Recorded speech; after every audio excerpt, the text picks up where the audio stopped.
We're live, baby. We're in. Wow. We're in the Is that building, dude. We'll see. We'll see how this goes, if this is a regular episode or page. Yeah. But I don't think it matters just because I check the YouTubes. Because, I know how many Patreon subscribers we have. And then I'll see the YouTube, and it's like triple the amount of Patreon subscribers. I'm like, you motherfuckers, you got a hold of it. Yeah. So they go out.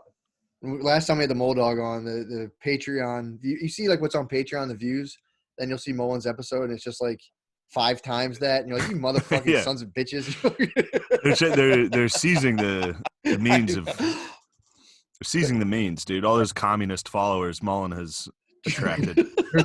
There's no way to control any of that shit. I don't like. I've given up with the YouTube thing because I mean I don't really I've never given a shit people stole the show, but I would like it at least if I uploaded my show to YouTube, that more than 5 people watch it on my channel. not see the episode downloaded for my YouTube and posted onto another YouTube where it gets 30,000 more views almost immediately. But I have no idea how that shit works. It's an ass chat. Yeah. You got to start. Did you ever hear that? You got to start individually contacting dudes. You got to find their YouTube pages and DM them and threaten them. You can't DM through YouTube anymore. No, I know. Intellectual property isn't real. Like you should expect this. That's why you got to make physical goods that people. True. We got to start doing sweaters. You all right, Matt? Yeah. Hold on. It's not me. It's fucking upstairs. I know. There's some screaming, dude. Yeah. Hold on. Let me pause this real quick. We're back. I just had to drop some stern discipline, dude. Mm-hmm. Like watching your face change from just furious to like you clicked record and you're like, we're back. I mean, dude, like, whatever. I could talk about that for a while. I'm happy right now that there's just peace in the house because it's been like they did a juice fast. My in-laws or my mother-in-law's here with her sister. They've been fighting the whole time, and tonight, last night, it reached like a fever pitch. And like, all right, let's do a juice fast together. So like none of them ate today, and they all just fought worse than ever. They all paid like $100 to just get diarrhea from juice, and now they like finally made up after like a 24-hour. How is juice cleanses still happening? How are people still thinking that's real? It was $100. Those are 2 words. Those are 2 good words you want to hear. Yeah. Juice and cleanse. I'm like, that has to be good. You could just drink motor oil. Probably. You get away with it. One day, you drink a cup of motor oil, nothing else. You can also just cleanse yourself by not eating for free. Yeah. Like, you don't have to put anything in your body to cleanse it. Just don't eat, drink water. Perfect, done. Free. Or you can spend $100 on cucumbers and fucking cashews. Mm-hmm. And then just have diarrhea and be like, sweet, this worked. Fuck yeah. Yeah. You go to CVS. I was eyeing them up, dude. I was thinking about getting just a laxative and just dumping the rest of the night. You should. I don't need it, but I saw them in there. And I was like, that might be a good night to just fucking dump. Yeah. Hell, you'd be up on you should start abusing suppository laxatives. Yeah. I mean, that's actually, yeah. When you start working out again, you take a layoff and you get back into it, and then you're digest. You could like start feeling good about going to the gym, but you get so much like fucking whey and casein in you that you don't shit for like a week and a half, and then you're like, oh right, vegetables. You just really just completely blow your ass out, you did 2 days of eating like an entire forest of broccoli, and then finally like, the payoff comes. That's one of the most satisfying shits you'll ever take in your life. So good. That is so. The best is when they're too wide for your butthole. Yeah, it's probably like giving birth. It's probably like having your own child. It's the exact same thing. Oh man, when it's too wide for your butthole and it's like, it literally almost feels sexually pleasing. It's concerning at first. It's like a breech. It's like a breached baby. It's like the legs are already out, and you're like, I have to push the rest of this thing out. I might die, but we'll see what happens. You ever take a shit so big, leftover cum comes out of it? Yeah, if I'm on like a strict like week long of like no jerking off, I'll definitely shit myself. I'll like cum when I take a dump for sure. Yeah, I'm not coming. It's just like this. The shit is so big, it's pressed out old cum out of my balls. Wait, I thought you were joking. Is this something that's happened? Yeah, you can get a little bit. Yeah, it's like old nuts like stuck in my fucking like barely functioning prostate. Just a broccoli dump just pushes it out. Just a massive protein and broccoli dump, squeezing it out like the last one of toothpaste. Yeah, it's like post cum. It's not even pre cum. You squeeze out post cum out of you. Yeah, it's old. It's like before it turns yellow. Yeah. Nothing better than taking a big whey protein broccoli dump and coming into the toilet on accident, dude. That's what it's about. Yeah, that's feeding the cola, dude. Get up, no wipe, stroll out of the stall, go back to shopping at Target. Just cum on your pants. Just a transgender dumping and coming. Just drop 5 pounds and then go try on some Goodfellow crew necks. At Target, dude, looking slim. Target's gear is not. That's the only place I buy my clothes from. Target's gear is so like I've gone there. I've tried on jeans at like Target. Like I always, when I was younger, I just no matter what bought like $20 jeans. Yeah. Every single time, like $30, $20 jeans, and I would go try them on, and they are the most ridiculous fucking pants. They're like pleated in the front. And like it's just like elastic jeans. Yeah.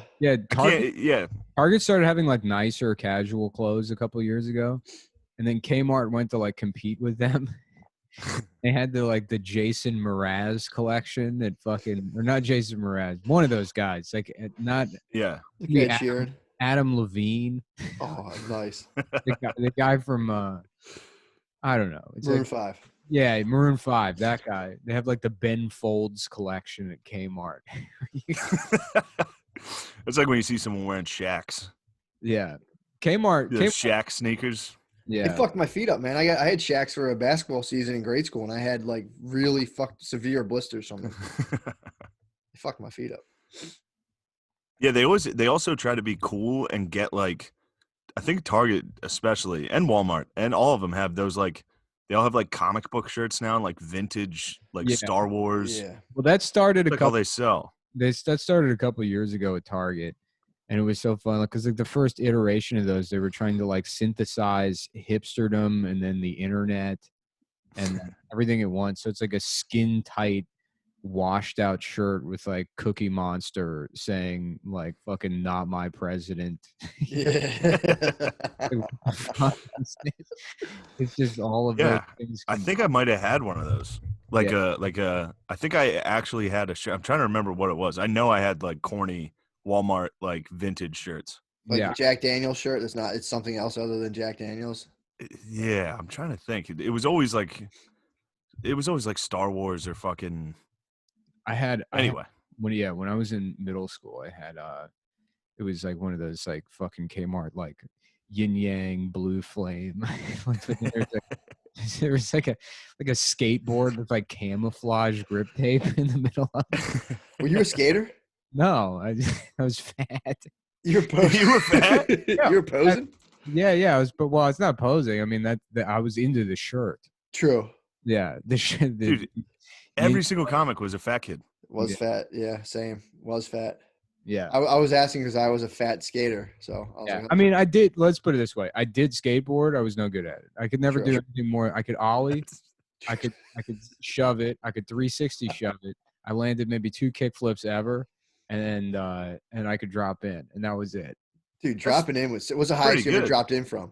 Not high at all. Just got it down. Knew that I could do it, and then I wouldn't ice my wrists and never tried that shit again. I think I dropped in on 4 feet, and I was like on a 6-footer and just completely bitched out and just never tried again. It's terrifying, dude. These conversations are dangerous because this is how you become a guy who's like 38. It's like maybe I'll try to go back and remaster skateboarding, and it's like you got to just keep that shit with video games. You can't. You know, dude, please start. If you put the same effort you put into like your car and now lifting into skateboarding, if you like autistically attack becoming a skateboarder, you'd be landed like 900s in like a year. My whole thing is about like fixing my life the moment my parents got divorced. That's awesome. Going back and correcting the things that would have gone right had things worked out. You know? When did your parents get divorced? Well, I guess my mom left when I was 9, and then it took like years before everything finalized. But Oh, I thought you were saying it just happened recently and that you started hitting the gym real hard. I'm like, that's what's up. No. That's a nice move. Yeah. In your 30s, if your parents get divorced, to just get hit jacked. the gym. Go home. Get like dad's house this weekend. 100 extra push-ups, dude. It'd be great if your parents got divorced as a 30-year-old and you're like expecting sympathy from people. Yeah. Parents are dead. Yeah, they broke up. I used to have a weird, like, sinister, quiet fantasy when I was younger of my parents getting divorced. For some reason, my parents never got divorced, and I always fantasized about them getting divorced. I'm like, damn, that'd be so fucking sick. Well, it didn't make sense when they were together. I remember, like, because my parents fucking hated each other, and like moments of affection when I was like very young were just like confusing to me. It didn't make any sense. Like like I expected conflict from them. So when they got divorced, it like made sense, you know. And people would be like, "I'm sorry," and be like, "Well, what? What do you mean?" Like, I don't know. I don't even know what's going on. Yeah, that makes sense. Yeah, every once in a while now, I'll still see my parents like every fucking maybe once every 10 days that I see them. There will be a moment of affection. It's like, ew. Yeah, it's disgusting. Fucking gross. You guys hate it. They hate each other. Yeah, really. All day. My mom just got a new light installed. Me and Phil had to move a rug. Dude, I'm talking move a rug a foot. We had to move like 10 different pieces of furniture. I don't know. It's all day. She watches remodeling shows all day. Nice. And that's her. She just makes me and Phil move stuff. That's all it is.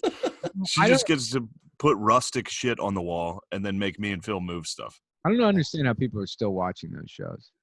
It's women's wet dreams, dude. It was nice when the first couple, like I spent maybe 3 months watching Property Brothers, and I was like, this is fantastic. It's two hot twins, right? I hated those motherfuckers since the day I saw them. I don't know if I hate anybody on television more. They're kind of like kind of gay. I don't know how to describe it. Gay brothers. Not gay cheese dicks. They have like a vapidity to them. They're like empty in the way Canadians are. They're like Sims. If I had to describe them, they're like simulants. And so you can't really I can't hate them any more than I can hate Siri. You know what I mean? It's like I can never have a real affinity for the Property Brothers because they're inhuman, you know. Something about like a tucked in dress shirt walking and talking to another guy's wife just bothers the fuck out of me. Right. Yeah. One of them wears the measuring tape, and then the other one is like, I don't think he doesn't do anything. He's a realtor. He's a Canadian realtor. Yeah. He'll come in and be like, I'm the realtor. He's the contractor, and we're twins. Are they Canadian? Are they actually Canadian? Because that would make sense. They have to be. There's no way they can be anything else. Now that you mention it. Probably. Canadians are wild, dude. We did a tour of Canada last summer, and it's like they really are just Sims. I mean, it's this kind of like hodgepodge of culture where they have all of these cultural inputs, and then the sum of their parts equal absolutely zero. It somehow like cancels everything out. It's like hologram America. It's like a hologram version of America. You'll see like a Chinese guy with like a wide lapelled shirt open and like an ankh necklace and cowboy boots. And, like, you'll have a conversation with him and he'll say nothing. You know, it's like there's still all of this went into creating this like fucking like when you hit the random button on Create a Skater. That's what every Canadian is. Well, yeah, they're kind of contextless. I mean, I don't know much about Canadian history, but our like history they're like Canadian. Every group is charged. What's up? They're Canadian. They are Canadian? They're from Vancouver. Yeah, they don't have our dynamic of like if you're like a black dude in America, there's this whole legacy. If you're a black dude in Canada, it's like just Drake. Yeah, exactly. Yeah, it's kind of weird. Never thought about that. I hate those motherfuckers. I was just looking at more pictures of them. They hate Native Americans. Ask a Canadian who they hate. It's Native Americans, bro. They can't stand them. They'll get drunk and lean in and whisper it to you. Yo, it's so funny. They're like secretly racist. They're secretly like 1680 racist against Native Americans. Aren't there Native Americans are like Eskimos probably, right? Yeah. We had the ones that like you could respect. I mean, we had like fucking Comanches and shit. Yep. Yeah. Boss of the Plains. Yeah. Now they just have fat Eskimos. Yeah, what French fag is getting his scalp cut off by some whale blubber fucking, you know. No, you guys are wrong, dude. I'm literally they just see a hole in ice, the French and Indian. Damn it. What happened? What'd they do? They were some mean, nasty motherfuckers, dude. Those Canadian Indians were nasty. Really? Yeah, well, the French used to fucking like make them all Catholic and then send them down to kill all the Puritans. So the Puritans would just get raided occasionally by just Canadian Indians coming down, just cutting their heads off. They would literally come down and burn people. They would grab people and set them on fire and then run back into the woods. They're the scariest things on earth. Native Americans rock. Yeah. Native Americans do rock, but they're also I mean, it's good that the settlers won that because they were a problem. That'd be tight if we lost. And that was a scary thing. That would be kind of cool if we lost that whole war. And whoever came to America just became like weird white Native Americans. Yeah, I think if they lose the war, you have to just go back to Europe or you die. Yeah, you just go back in Europe, and then we'd come. I mean, it was probably at the rate that Europe was technologically advancing, it would have taken like 3 more years for them to come back and kill everybody. Yeah, if Native Americans had already developed like firearm, like imagine if Native Americans were exactly the same, wearing nothing but like a diaper and face paint and living in a teepee, but then they had AK-47s. That'd be a problem, dude.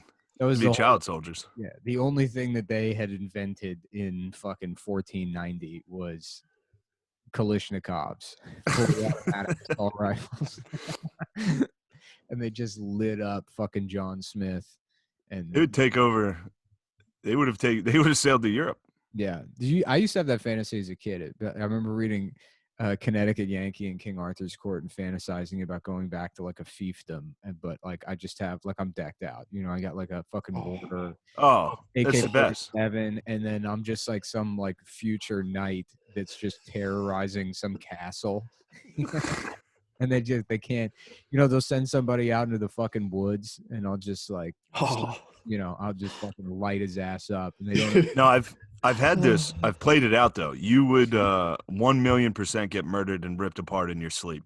No way, dude. If you had a Ford Bronco, Ford Bronco in medieval Europe, you're jousting, you just fucking ram somebody at 90 miles an hour. Look, you're going to have to fall asleep one of these times. 96 Bronco with the Eddie Bauer trim that you converted into a technical with a 50 cal on the roof. You're still getting lit up. One of the nights, you're going to fall asleep and they're going to hit you with a rock, and it's over. Dude, they would think you were like a god. If you came back there with a 50 cal on top of a Bronco and just did a 360 like and just took out a village, people would just leave you the fuck alone. Of course. All you'd have to do is get to the castle and you could just forever defend it.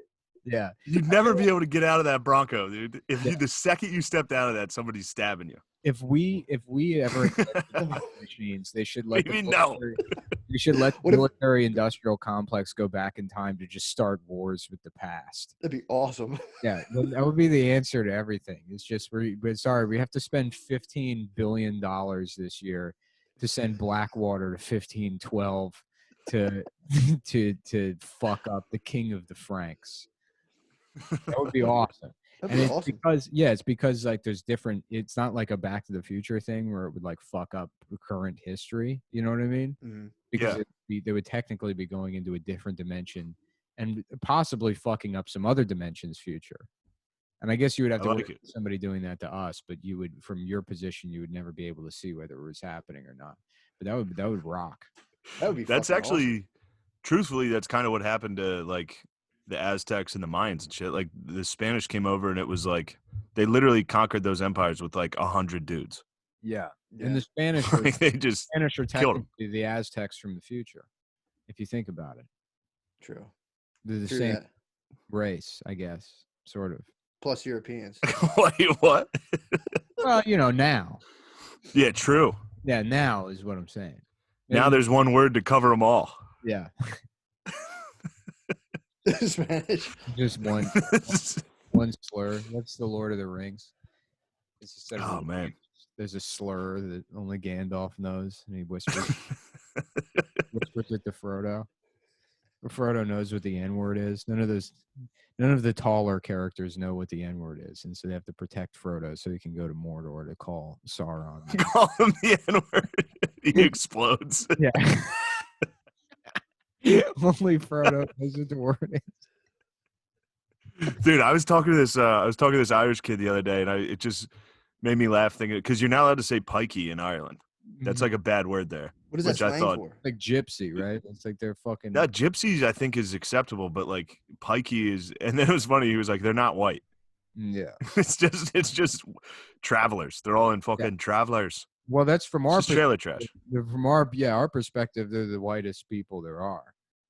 Yeah, and it's funny in Ireland they're like, no, they can't be white just because they're in travelers. It's But just what I was thinking, I wonder if there's a country where you are allowed to say the N-word. And I was thinking how funny that would be to hear that. Definitely not Niger. You probably can't get away with it there.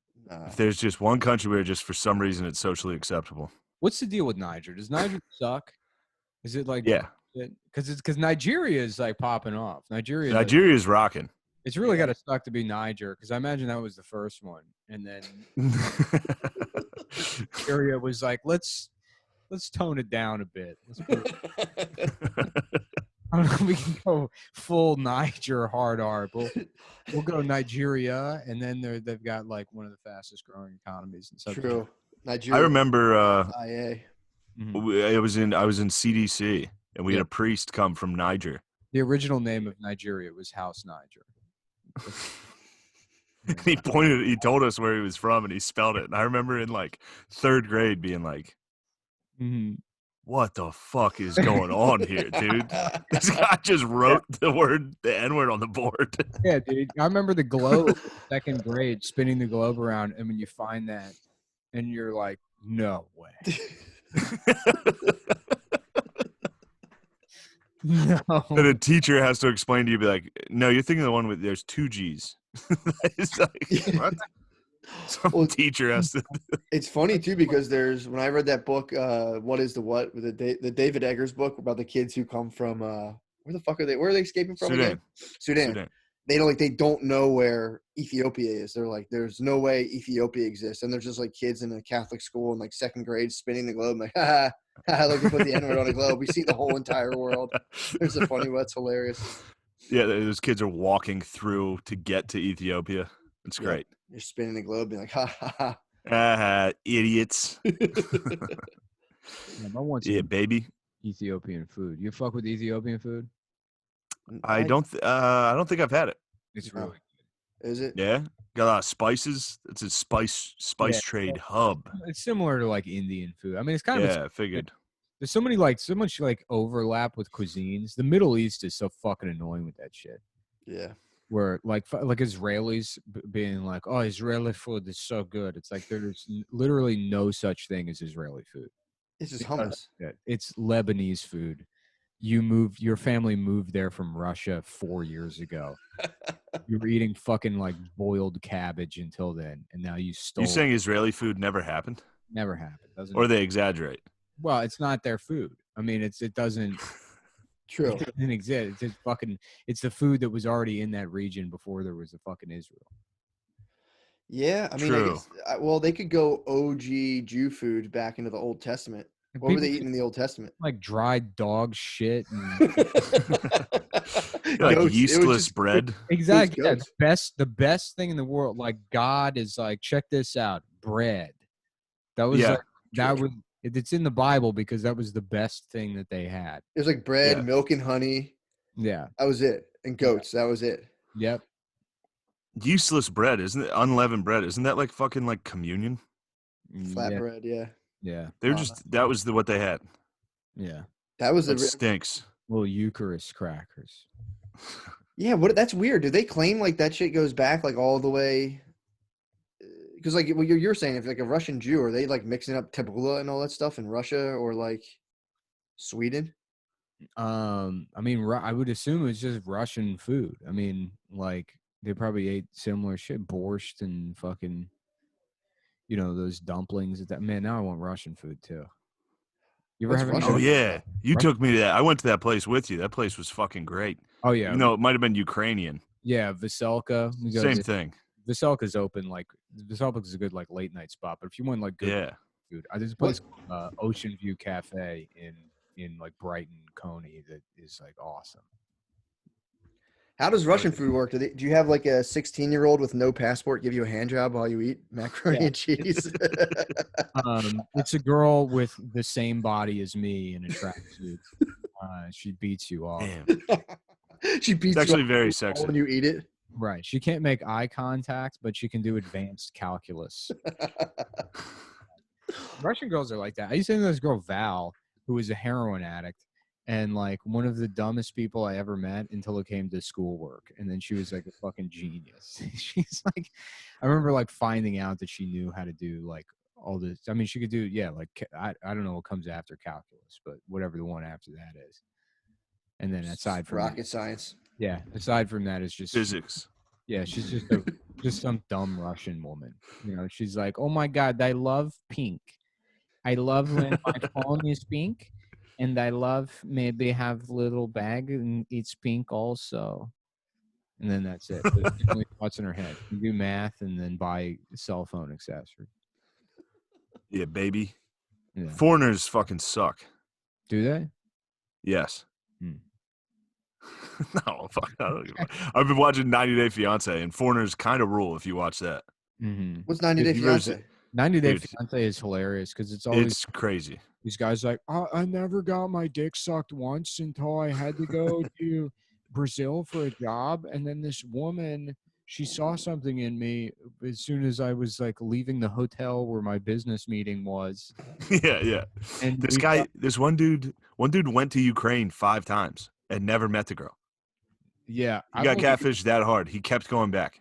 I've only watched the first like couple of episodes. It's mad. It's 90 Day Fiance is just people marrying fat fucking loser Americans to get a green card.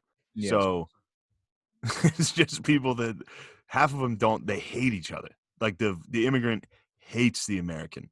Like yeah, it's bad. It's not a single one where it's legitimate. There's not a single one of them. The best is I think it's a guy from like Texas who's like telling his kids. I've only seen the first episode. Where this guy from Texas is like telling his kids, he's like, now you might hear kids at school say something about your daddy's marrying a girl from the Philippines. And they might say she's a mail order bride. And you just tell them that your dad's in love or whatever. Yeah. The kids are like, what are you talking about? Like, what the fuck are you talking about?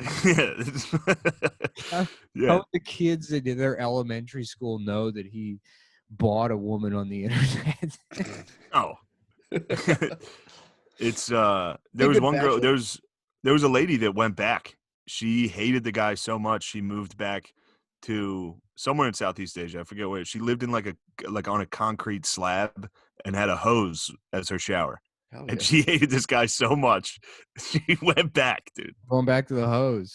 Going back to the hose. I think they think the American guy is going to be like it's just I think they think America is just like all Tom Brady's. It's just like everyone has a mansion and like $1 gazillion dollars, and they come here and like, oh, this fucking sucks. No, they see the guy. Like most of the time they like FaceTime with these dudes and like Skype, which is really funny because whenever people are getting catfished, it's always just an avatar that they're talking to. They're FaceTiming with no one. Just Sonic, a picture of Sonic. This one lady, one's from York, PA. The lady from York, PA moved to Nigeria to marry a guy. She went over to Nigeria and brought back. He made a rap song for her. Yes. His name is Soulja Boy, without the L. Soulja Boy. Soja. His rap name Soulja Boy. That might be his actual name too. Yeah, true. These guys like Nigerian Facebook, and their names are always like Jonathan. Thank you. Come again, Michelson. Yeah, it's always like Princess or fucking like Perfect. Yeah, like and one names, just hot sauce. Yeah, and then another lady I was watching. There was one that she was like quarantined and she was crying, and she kept calling this like Armenian dude that like kept telling her he would send her pics, and he was like a 25-year-old hot guy. Yeah, and it's like, where do you think you are, lady? That you think this is a real person? Yeah. It would just be he would send her pictures of a model and be like, I love you, baby, send money. She'd cry and send money. Honestly, good for him. Yeah, I'm happy for everybody in it. Like, I'm happy for the fat ladies trying to marry like Nigerian rappers. That's incredible. A girl from Mechanicsburg married a guy from Jamaica on the show. Pretty big deal. And then he cheated on her as soon as he got to America. Did he really? Yeah. I should start watching that show. You would really enjoy it. Yeah. Maybe I'll put that on tonight. It's always the best ones are the Asian women with just a big fat white guy, and the Asian women like talk shit in whatever language they speak. Yeah, and he's like, "What's that mean, baby?" Yeah. And in the subtitles, it's like, "She's saying she loves me." I already know. I can tell by the sound of her voice. She's saying she loves me to the camera. it's like, I hope this fat pig dies. Yeah, right. I put old piece of shoe in his dinner. I put old shoe. That's in Philippine. That's ancient curse. And they laugh. They like bully the guy. Don't be like me. Don't be like, haha, you're so stupid. Like, yell at the guy. Oh, you fat. Haha, it's funny. It's fucking great. Although I think that was a Hangover quote I just did. Did you ever watch Shameless on Showtime? A bit. No, I haven't. That's a good show. It's good. It's the thing that's funny about it is how far have you watched into it? How like far have you gotten into it? When I lived with, I think Chris Cubis, he watched it. So I don't remember, or I lived with somebody that would watch it. So I would watch half an episode and then check. Yeah. So it's about, so like into like the third and fourth seasons, it started getting like really political and started getting like super woke and all this stuff. But the funny part is it's about an all-white family in the south side of Chicago, which just doesn't exist at all, like anywhere down there. So like they have this like weird preachy show about a white family, and like everyone in there, if you watch it enough, it's always just about poor people, and they're always like fucking in bathroom stalls and just like doing like horrible, nasty shit, and be like, "Oh, that's what we do. This is awesome." It's like just weird. It's weird how they glorify poor people. Like the shit they're doing is awesome. It's like, no, this sucks, dude. If you're like having a nice time with your like a family, and those be like two gay guys fucking in like a coal stall, they're like, "Oh yeah," and it's like you're like, "Wow," and it's like, no, that's fucking horrible. This is a British show first, right? It was a British show, yeah. It's probably Pikey's. No, but they're supposed to be. It's just the way they set it up is really funny because it's supposed to be like this racially conscious show, and the whole premise of it that makes zero fucking sense. Yeah. Oh man, it's like to the level of like the Egypt. What I saw of it, I enjoyed. What's his name is very good in it. William H. Macy. Yeah, Macy's good in it. It's just everyone in there is like, I fucking love you, you bitch. Fuck you. And it's like, I don't know. Yeah, man, it sucks. I can see how that would be obnoxious. Yeah, 4 seasons in, it's just kind of like, all right, guys. I'm waiting for. I watched some of the Chew the other day. Have you guys been able to catch some of that? What is that? Is it? It's like Sisters on it. It's like The View for. It's like minorities for The View. The Real. Oh, The Real. I don't know why they called it The Chew. What the fuck's The Chew? I think there's also a Chew. The Chew is the Asian version of The View. C-A-E-U. It's all Chinese women. Just bickering. Yeah, I'm Barbara Walter. Walter, and then it's like Barbara Walter, Chinese Barbara Walter, Chinese Rosie O'Donnell, Chinese Erin Holson-Beck, or what's her name? Yeah, the conservative lady, and then Chinese or regular Whoopi Goldberg.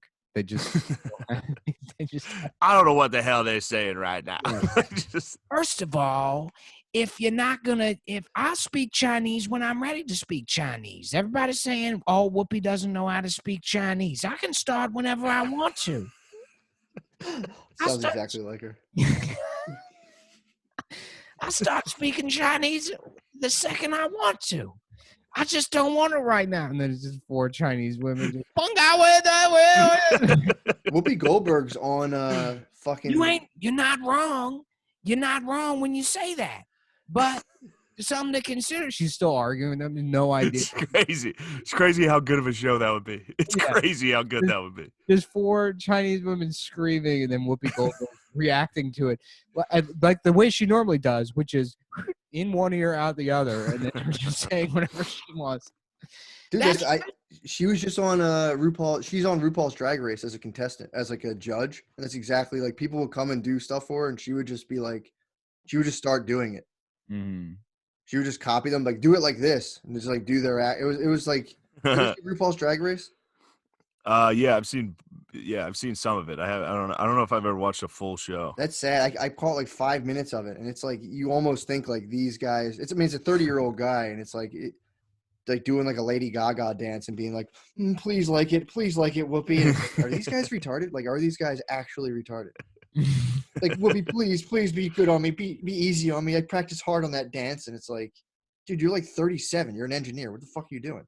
I feel like and they're just dressed as women doing Lady Gaga dances. At the tryout, they're not dressed as women yet, so Whoopi's it's pre-drag. The bros die during a taping of the episode of The View or any show she's on, and they won't realize until the episode's over. She'll just be sitting there with the sunglasses on, expired, and we won't know that she's passed away. Her name's Karen. Yeah, we're just looking at a corpse. Her real name's Karen, I think. Is it? Yes. That's like an insult. Is Karen? Yeah. Rachel Sloan. They're working really hard to come up with insults for white people on the internet, Mm-hmm. and none of them really are sticking that well. Dude, I love it that dudes just, I mean, at least me personally, finally just this year said, fuck it. We're just calling people faggot again. And if you can either get on board with calling people faggot, you know, or you can keep like whatever you want, chud or cuck. You sound like a fucking faggot when you say that. True. It's like calling people faggot. I was like, it's fucking absolutely ridiculous. I'm mad at myself for letting them take that away from me. As if it has been sneaking back into my vocabulary, which is a bit concerning because I say it at the wrong time. Yeah, but I'm not worried about it because I continue. I'm at this point in my life, I am definitely called faggot way more often than any gay people that complain about being called faggot. That has been consistent my entire life. I've been called a faggot my entire life, and it never abated. And I'm not fucking what? I'm not allowed. It's not like the fucking N-word. If I might feel the same way about the N-word. If you got called it every day. Every day I'm opening my DMs and people are calling me the N-word. Sincerely, with hate behind it. Yeah, that's kind of you could be the turning point. I mean, the word retard's back. Mm-hmm. Retard took a slight hiatus, and now it's everybody I know says retard. Yeah. And I think you could be right about faggot. Mm-hmm. I called my dad a faggot this week. That's what I meant by a guy sneaking in there. Sorry, Matt. No, it's all good. I was talking to a guy recently. He was a psychologist, and he was saying how he trained like a deeply, deeply autistic guy to have like theory of mind. So like that's when you're autistic, you can't think about other people thinking things at all. And like you have no concept. And he used this like, you know, whatever theory he had, and they did these drills, and they gave this deeply autistic man theory of mind. And after a week, he started getting in fistfights because he finally understood Tard. He was like, "Oh, you're making fun of me," and he started fighting. He was getting fighting. He was like, wailing on the guy was like, we just all cried. We were like, "Damn, we've like we've like tree of knowledge this guy." Yeah, it's like when he's just now can never unlearn that.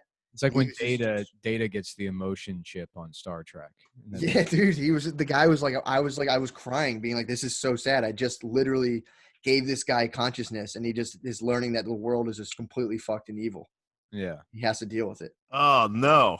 Yeah, man. It's like it's truly like flowers for Algernon, basically. Yeah, dude. And he just fucking just been fucking people up like left and right, dude. He's just and I think he's like, "Oh, that's what you motherfuckers have been calling me." He's just like pop, pop, pop. Dude, that'd be so hard. Like imagine like all the shit talk you get on you just building up.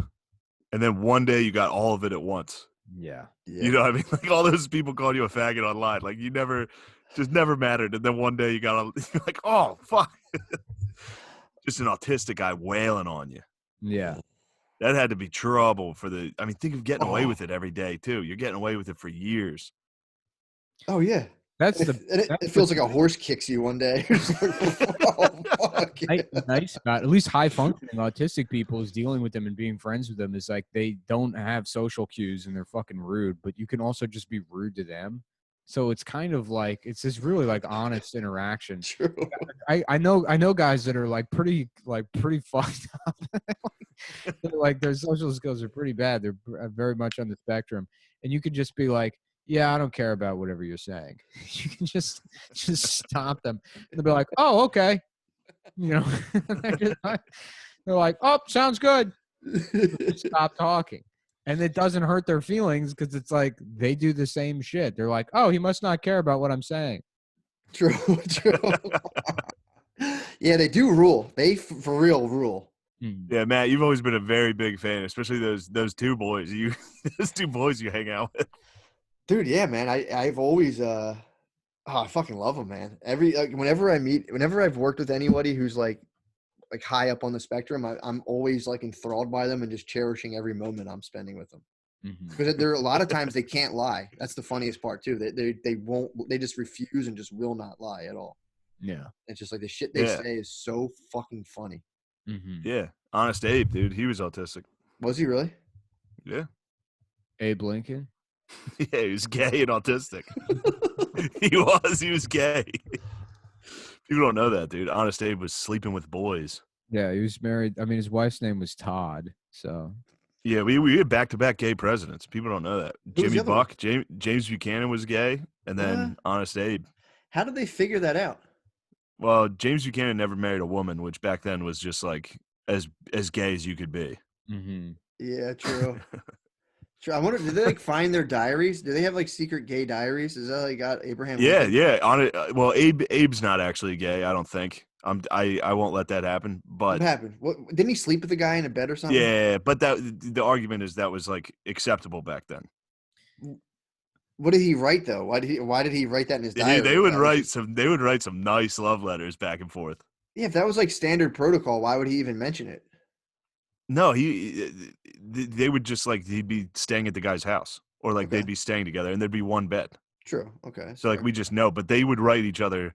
Him and his best friend, I forget the guy's name, would write like actual like love letters. Fully clothed back then too.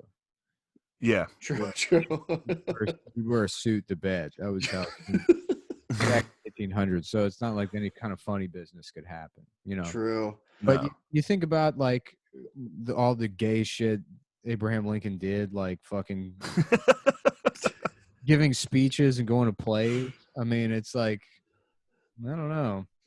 Yeah, but how gay would you be, and how gay would your letters be if you just had no concept that anyone else would ever read them, or there'd be technology they spread? My letters or that being gay was even a possibility. Like back then, they were probably like, you can be as gay. Like there are no gay dudes, and no one's.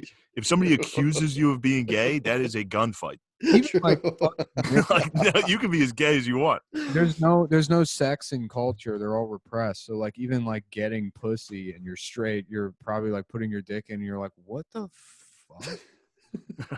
This is crazy.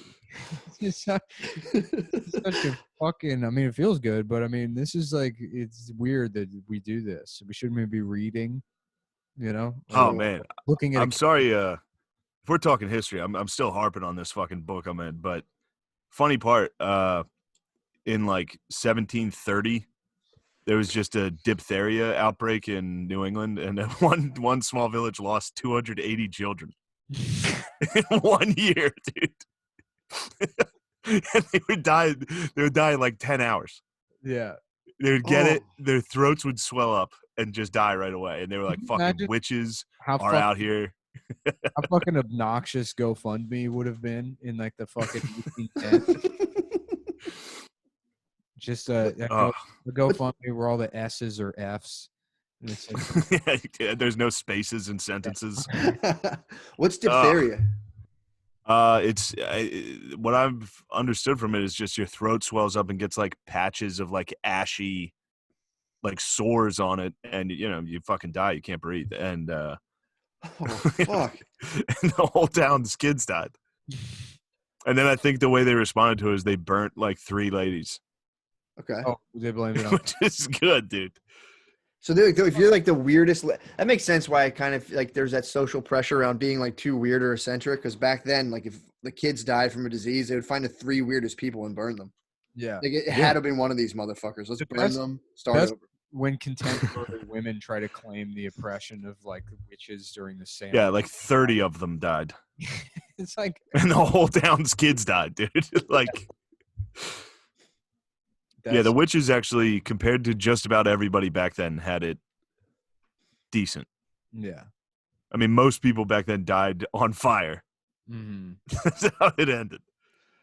So is that a real claim? Is that a real claim to oppression? Be like they used to burn us as witches? Oh, yes, there was was like a phase where women were thinking witches were cool, like this year. Like within the last calendar year, witches were really cool, and women were calling themselves witches. Yeah. They are so goddamn stupid. We have to burn one more witch, dude, just to send a message. True. Who? Hillary? We should. If you want to claim that's part of your oppression, then we should send a couple of women that openly identify as witches to whatever that island is where the fucking natives ate that Christian missionary. True. And just send the witch women there to maybe do witchcraft on the Sri Lankan isolated island, and let them be eaten and burned by natives. Just because it's like there has to be some of the oppression still going on to bitch about it, you know? I mean, it's like I'm okay raising the long shadow of chattel slavery in the United States when you consider that fucking like black people are still being murdered by the police every day. But if you're some 400-pound woman who ran out of things to talk about, and you're like, well, now I'm hocus pocus, and that means you need to shut up when I'm talking because 500 years ago they set people like me on fire, and we'll take one of them and feed them to a tribe of natives, and then the rest. We need to, or you could just take it. You could still get executed, I'm sure, publicly in like Saudi Arabia or Iran for something like that. Yeah. Maybe not Iran, but like you go into Saudi Arabia and you're a lady claiming witch. Fuck, dude. A couple of boys might be scared of you too, which is funny. But it has to be specifically for witchcraft. You just put like a woman in Saudi Arabia, they'll execute her for like parallel parking. So yeah, they'll kill a woman for claiming anything over there. If you're a woman, you're like, there's like what? Right. Yeah. And I know you're on a dude's rock kick. How do you feel about Saudi Arabian laws? It feels like dudes rock over in Saudi Arabia quite a bit. Isn't fucking what's his MBS kind of like opening things up a bit and making it, because he pushed for the for women being allowed. But yeah. Well, that's because they just wanted like the WWF there, so they had to pretend to be nice to women. Yeah. True. It's like the Olympics when they hid the Holocaust. Yeah. It's like no, exactly like that. We want WrestleMania, bro. Come on, we're good. That's what cool, the Middle East is doing that with wrestling. They're like, dude, if we get Shawn Michaels here, all we have to do is stop. We just can't beat up a woman this week. We can get HBK. It's a good move. Is wrestling still wrestling? People are still into wrestling. I mean, people that should be into wrestling, but are people like people who shouldn't be into wrestling still into wrestling? Yeah, like every comic. Yeah, a lot of comics are into wrestling, dude. Soder loves it, and I did go to one with him, and it was actually fun to watch. But I would never. It's an event. It's incredible. Any event is fun. Look. Yeah, true. I went to a Bruno Mars concert. You got that fucking Bruno Mars concert, dude. Yeah. Go to an ag fair and just be like, "Wow, that's a huge pig." And then if I tried to if I tried to tell you like, you know what you really got to do is get into fucking ag fairs and pig competitions. Be like, that's insane. What do you know about the fucking farm show complex in Harrisburg, dude? I've never been, but I'm sure it's great. I would love to go see a track. Insane. Dude, we should actually fucking go. It's in the winter. It is so sick. I would absolutely go to a fucking ag. Every year the events are like there's rodeo obviously, but then there's like rabbit racing. You know what I fucking what's synchronized horse dancing. Probably the most boring type of event is a drag show. It's the one they got all this shit going on and then it's fucking boring. You can kind of get it. You get the idea in the description. It's got a bunch of guys dressed up as ladies. You know, it's like maybe a different type of lady. Who knows? And ag, people really don't understand how big these fucking pigs can get. True. It's true. They can get. You see some Clydesdales out in the concourse. Some Clydesdales walking around. That's exciting stuff. The smell. There's funnel cake. I went to one where they had bonsai trees. They just had fucking like local guys that were obsessed with bonsai trees that had been growing bonsai for like 4 years. That's fun. So you get to see like a tiny majestic tree. I mean, there's like children's artwork. I mean, it's great. You get me fired up for the farm show, dude. I'm one curious. time go ahead, sorry. No, go ahead. No, one time I farted in my friend's car and it smelled like the farm show, and my nickname was Farm Show for about a year, which is a sick nickname. That's Farm Show. That's a great nickname. The Farm Show. Yeah. Because people will just assume it means you have a huge dick. True. No, True. it just means I'm a fat fucking idiot in farm No, show. I think if you didn't know the origin of that nickname, you'd probably be like, probably looks like he's got an animal's cock. Like I don't know why. I wouldn't naturally assume that it has to do with farting in somebody's car, but I bet a lot of people would guess farting in someone's car right away. Farm show. The farm show, dude. And I'm not gonna lie, it bothered me. I pretended it didn't, and I did a good job of pretending it didn't. But there's one kid, every time he saw me, would like yell. He'd be like, "Farm show!" Yeah. Any nickname. I'd be like with girls. Yeah. Like, yo, shut the fuck up. You don't understand. You were with those girls because they're like, why do they call him Farm Show? You know, that guy did you a favor, man. True. Yeah, it's a good nickname for an offensive lineman that dips. You know what I mean? Old Farm Show. The Farm Show complex, dude, is coming for you. Yeah, I'm still trying to figure out, like, so there's wrestling, there's watching it, and then there's like having a guy lose and be like, fuck, I wanted that guy to fucking win.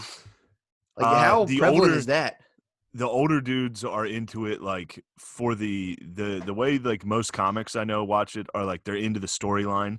They're into, like, he's a good heel, he's a good baby face. They have all these like terms, and then so yeah, even if something bad happens, they're like, wow, that's incredible, that's exciting. Gotcha. Yeah, you know, it's embarrassing to me.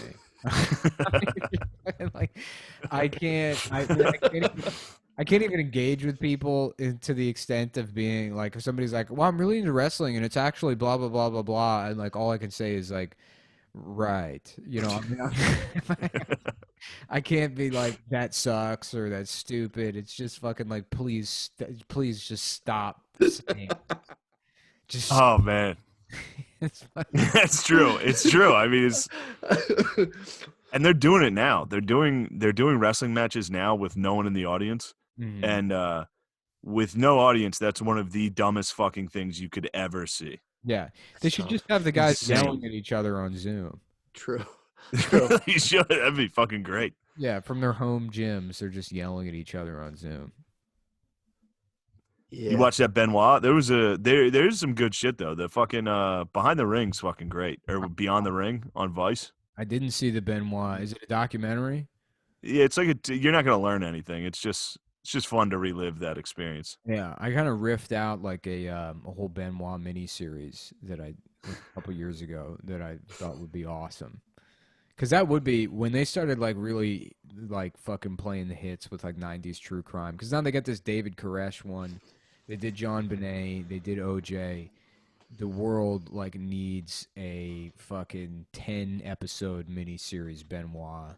You know, leading up to, it's like, you know, the first episode is like maybe 2 days prior to the murders. And pretty rough at the end, like putting Bibles by them and shit. Sorry. Yeah. Tell me about the series. Oh, okay. Well, yeah, that's the idea. It starts off maybe 2 days before the murders or whatever, but then it's all flashback to the beginning of his career and his development of CTE or whatever. And then you keep like stepping back into, you know, leading up to it. And then it eventually like culminates with the murders, maybe about halfway through. And then the second half is about the other guys in the band Queen. He killed his family. Should be about the wife and kid kind of lipping at him the whole time. Don't show the development of CTE. Show like the wife slowly becoming a bitch. Yeah. Yeah. You know what I mean? Yeah. Just make a miniseries that vindicates Benoit. Get a good slow-mo of him clotheslining his daughter. In his final moment. I thought it was CTE. It turns out that it was CUNT. It was actually. I thought he had all these lesions in his brain causing him. Do you think he pile drived his wife? Yeah. Cause of death, pile driver. Yeah, he put a fucking son in her crossface and then fucking. I mean, he did. He did a fucking backbreaker to his wife, dude. The way he killed her, he put his knee in the center of her back and fucking like strangled her so hard backwards that it like broke her back with his knee. It was fucking brutal. Boston Crab, his daughter. There was a dog brain cop. There was a lady cop that came in and saw his hanging reflection. He was getting hung on the Bowflex. She saw him stand there and pulled her gun out. Was like, fucking freeze. And the male cop was like, he's fucking dead. Yeah. It's just funny. The jumpy lady cop was in there like, "Don't fucking move, mister." Yeah. Fuck. How many kids do you have? Just one yet a son. Yeah. How old was his son? Actually, he had another son. He has a kid that's still alive. Oh, really? Yeah, it looks exactly like him. That's awesome. What? Yeah, he has a son that's still alive. Yeah. How the fuck do you deal with that? That's how the series ends. Is like the owner of Bowflex. He's in his his upper middle class Boston suburb house, and he's making dinner in his big island kitchen with his family, and they're having a nice night. The wife takes the kids up to bed, and he's there, kind of like admiring his life and the beauty of it. And then he turns around, and soaking wet out from the rain is Chris Benoit's grown son, and he's holding a gun in his hand, and he's like, "You destroyed my life." And then he's gonna murder, and then it turns into Funny Games. It's the movie Funny Games. Chris Benoit's other son torturing the family of the owner of Bowflex, for like 2 days or something, until he's rescued by, I don't know, the My Pillow, the Randy Man Nacho Cheese fucking warrior, dumb wrestler. Fuck, what was I gonna say? Yeah, I forget. It was brutal. It's a rough ending. Benoit had a rough ending. Oh, dude, the night they found his family, the WWF had a whole episode dedicated to Chris Benoit about how great he was. Yeah. They had a whole night about how like Chris Benoit was the fucking man. And then the next show they were like, we didn't get all the details yet. They never talked about him again. But the first night they found Chris Benoit and his family dead. Yeah. And WWF went on air, was like, this show is entirely in memorial to Chris Benoit. How did they like the cops? I guess someone must have called the cops. Like, how did they show up? Benoit had like called in sick to work and then said that his family had food poisoning. Gotcha. And then he stopped. He sent like texts to like people he loved that was like, "I love you, brother," and like Bible verses. And then, so then they got to the arena and they're like, "He's not here," and they sent people for like a wellness check to his house. Damn. So some fat cop was like, "I'm going to Benoit's house. I'm going to Benoit's house." Like, holy fucking shit, he murdered. I'm gonna meet Benoit. Can't wait to make the Rabid Wolverine. This is gonna be awesome. I called his nephew. He was like, "Guess whose house I'm going to, Billy?" Benoit's house. I've never seen the interior of his house, but I feel like it's all just like every room has one of those like wall-to-wall mirror setups, like in those like the tax. I mean, that's his gym did. His gym was all mirrors and but I feel Lady like Cop. One of the living rooms, you're like a shitty house. Oh, of course, like of whole wall is mirrors, and it's like, am I supposed to believe that this is twice the size of the living room? That this is oh wow, it's actually twice as big as I thought it was. Like 3 of my friends had that growing up. That's so fucking funny. Mm-hmm. It's a good move. Yeah, it is. Yeah, any kind of like mirror art on the wall is like diagonal mirror patterns. That's the kind of like just awful trash. You ever see like, I'll see like real estate sometimes where it's like clearly like it's like a middle-aged older black woman that lived in the house, and like it's just fucking meticulously kept, but with all that kind of shit, like a lot of like black onyx sculptures and shit. And yeah. Everything, dude. Everything's set up. Talked about it. I went into that house that time in Philly, Matt. I've never seen. Which house? Totally our neighbor's house on Mount Vernon Street. It was just a totally different house. Yeah, it's like, when you go to like a black house, it's like, oh shit, you guys do this totally different. Yeah, there was my last mother-in-law, my ex-wife. I moved into her house, and it was like Chinese symbols on the wall and just nothing but glass tables, and like it just looked like crazy. It looked like stuffed animals like on a shelf. It was like Scarface kind of. It was like Scarface stuff, and then just like fucking wingdings and shit on the wall.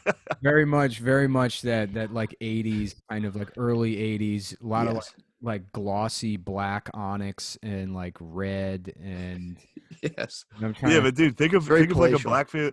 a black dude walking into my house right now and seeing like my parents' house and seeing like a rusty lantern on a table for Sure. no reason. Just like, the fuck is this? Piss him off. What the fuck Just is this a bullshit? giant wall clock.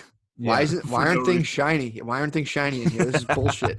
True. White people love rust. Yeah, we love like We love the green, decay. green copper, whatever that's called. When copper turns green, we're like, oh fuck yeah. Yeah, that's Oh, look at that. This copper's been exposed to the elements. Oh, hang it up. Oh. Yeah. It's White people should just go full fucking, what's it called? Fucking Cracker Barrel. Just start hanging like old farm tools from the ceiling. Yeah, they do that. The best. They do that now. You ever go over like somebody's house as a kid and then they have like their house, like their family house looks the same as like when like 18 or 19-year-old guys rent a place, and then it's like a TV, I was just gonna say that, dude. Like a plastic chairs in front of like one of those like electronic moving waterfall paintings on the wall. Exactly. Like it's just like an out of business Chinese restaurant, and you just have absolutely nothing, and it's like, this is your family's house. Yeah, you guys have an aquarium next to your dinner table. Like, what the fuck? Those families are always like, "Oh, take your shoes off." And it's like, there's like batteries and ketchup packets everywhere. If I track dog shit in here, it'd be the only decoration there is. The only bit of culture is the dog shit I've wiped on your wall-to-wall carpet. And then now that we don't step on our broken rubber bands. Careful, don't step on our broken rubber bands. We get older. I understand it. Wallpaper, just pink and baby blue wallpaper. Oh, that's always, and then just like there's weird. I remember going to my friend's house. There was always like weird, like cartoonish cherubs, like a baby holding a baseball bat, like in the bathroom. Mm-hmm. Just like. Yeah, I knew. Always potpourri, always open potpourri in there. Yeah, dude, I used to go to someone's house. It was someone I was dating's friend, and both of their parents were like severe alcoholics. Would just smoke cigarettes inside. The dad's leg got chopped off eventually, but like I was there enough to like watch him lose his leg. Then like the aftermath, and they would just drink themselves to death in this house and smoke cigarettes. And it was like I'd have to hang out there for like. Once a month, I'd go over there for Saturdays and just chill. And I was like, this is the saddest fucking thing I've ever seen. But it was like their carpet, it was like the shag on their carpet's like this high. It's like 6-inch shag on the carpet. And just like, it was fucked up, dude. Who are these? What was going on over there? It was in Jersey, dude. It was just like, dude, yeah, it was fucked up. It was just, and I would go there. It would be like me, my babe, and then her friend, and we'd all like eat dinner or like barbecue there. And like the barbecue was sad. The barbecue was pitiful. It would be like a half a pound of meat for 9 people, just like 4 big hot dog buns. We'd have eating burgers. It's just fucked up, dude. Yeah. Sad. Did you ever have someone in high school whose like mom was like kind of fucked up and anyone could do whatever they wanted at their house? Mm-hmm. Yeah, dude, those are the best. Dude, my brother. Go ahead. Sorry. Yeah, no, I knew one guy. I mean, it's kind of tragic, but he was dating this girl, and they had a kid together. So they were living in the basement of the parents' house of the girl, and then she just like dropped dead from a brain aneurysm, and then he was like raising their kid in an unfinished basement, but then still having like the parents like just their daughter died, so it was like we're just gonna lock the door to the basement, and then whatever happens down there happens down there. So he's like this crust punk raising a kid in this unfinished basement, and then like we'd go over there as teenagers and get fucked up while he's like, I put the baby to sleep. And like I remember I went over there one time and he's like, look what I scored from behind Panera Bread, and he had a garbage bag filled with thrown out bread. I'm like, man, please tell me you're not feeding your baby trash bread. Oh, fuck. Yeah, dude. He's trying to raise a seagull. Yeah. It's a good move. Yeah. But my one friend, this is kind of fucked up, but his mom killed herself. Yeah. And his house was the party house. Good house. Oh. And when you're a teenager, dude, you're like, this is awesome. Yeah, this rules. Dude, Eric, I'm so jealous. His parents don't even care about it. I remember yelling at my parents, being like, their parents are cool. Yeah. Why can't you be like these parents? And my parents are like, those parents are fucking idiots. And those houses are always like, they're in just such a state of disarray, and they're like two different lives going. You go in, they're usually one of the parents is a fucking hoarder. You ever go to like 2000? It's like a fucking. There's an upstairs that's filled with trash from a grandmother that died like 6 years ago, and like the mom's like, I just can't say bye to Nana, and just shit stacked up everywhere, and then you're like, oh, you just keep the voice down. My mom's asleep, and asleep meaning she passed out from fucking Xanax at 3 o'clock in the afternoon, and then you go, you like make your way into the unfinished basement where it's like, okay, time to do heroin. No. Yeah, that's what sucks. If you die, like if you have a house and like you just die tragically. Do you ever see like when like this like they do those simulations of like when people leave a city and just like shit grows everywhere? It's just that, but just people are coming all over all your stuff. They're just teenagers like, oh fuck, I'm fucking, oh fuck. Just teenagers throwing up and coming on your stuff. Mm-hmm. You die. This kid also. I'm gonna be his. My house is just gonna be fucking trash. I'm gonna be drunk. My son's gonna bring his friends over, and I'm just there'll be no. It's not like how it was when he was like 6 or 7, and I'd be like, "What's your name, Kyle?" Oh, like this is my son's friend Kyle. He's 15 now. I'm like, I don't give a shit. I don't know who this fucking loser is. I guess you. Yeah, you're gonna be a fucking really terrifying dad. Yeah, what are you doing? Selling? You're gonna be a very scary dude to go see. Yeah, just stay the fuck out of the garage. They're just drinking beer in the garage, anyways. They're ignoring. Yeah, the kid who's his mom died had a wildly, like, violently schizophrenic brother who would he stayed in his room and he kept the temperature like 120 degrees, and he would like scream. He's just against the wall, just dude. He would scream. He would scream, laugh. No, he would scream, laugh in the middle of the night. And dude, the first night I slept over there, the kid was like, "Oh yeah, don't mind my brother. He's, he just laughs at night." I'm sleeping there. I just hear this dude like down the hall, like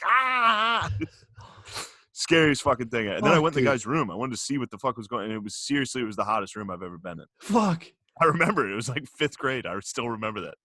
That's terrifying. Yeah, just so this dude is like would rip like Green Goblin laughs at like 1 a.m. Yes. Yes, fucked. Dude. We were over at my friend's house playing Age of Empires. That's why I went over there. And then the night ended, and we went to bed and just listened to a schizophrenic man scream for the rest of the night. Is that a strategy game, Age of Empires? Yeah.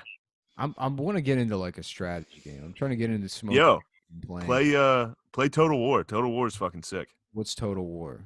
Oh, you'd love it, dude. You love the fucking Asian culture. Yeah. There's one on like shoguns and shit. Is it like Civilization?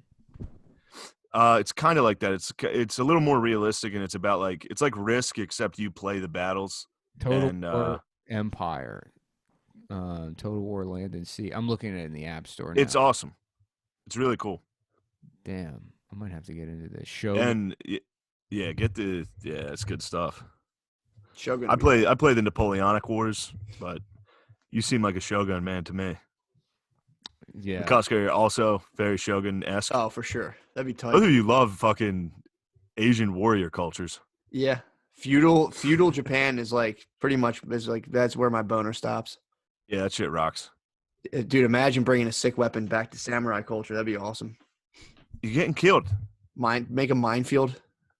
Bro, if you brought back an iPhone, if you just brought back an iPhone that stayed charged, they just cut your head off and take it. Sick, dude. Yeah, I'm gonna play this collapse of the Han Dynasty Total War. You're gonna get addicted to it. It takes hours out of my life sometimes. Yeah, you play the Napoleon one? Napoleon's good, but my computer's too slow for any of the new ones. Otherwise, I'd be playing those. Yeah, that's why you had to play Napoleon. I got a fucking Mac, which is terrible for I gotta play Napoleon, otherwise my computer explodes. Yeah, I tried. I downloaded Warhammer 2, and my computer exploded. Only the gay French ones I have a Mac, so I can only play French content. No, I fight the French, dude. Fuck you too. Yeah, I've been recently as a Macintosh user, I've been getting into 2 things this year: baby-sized condoms and the French gaming scene. The world of Francophile gaming and the children's size condoms for my Macintosh,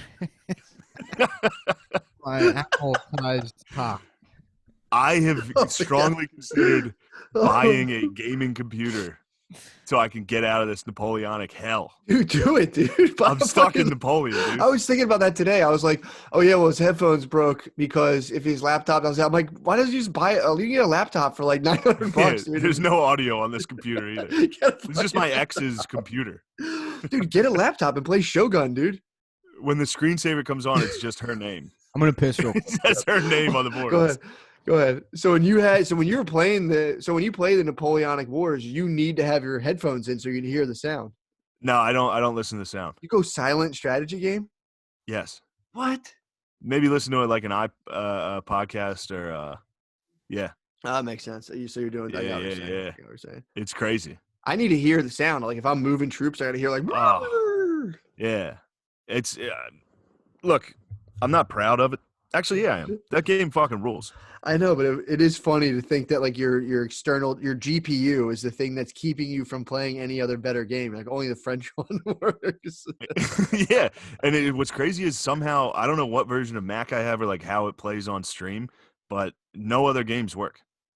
Like I'll try to play the old one. The old one was better. The colonial one. Yeah. That one was fucking. There was like French and Indian War. Rogers Rangers are in the fucking game. Whoa. In the game, dude. That's a unit you get. Can you be the natives? Yeah. There's a version where you can be the natives and take over the fucking continent. Dude, that would be fun as fuck. Yeah, that's actually a good one. Maybe I should recommend that. You can play as the natives and take over America and colonial America. That is sick. Which one? That's Empires. It should be like a British guy on the art.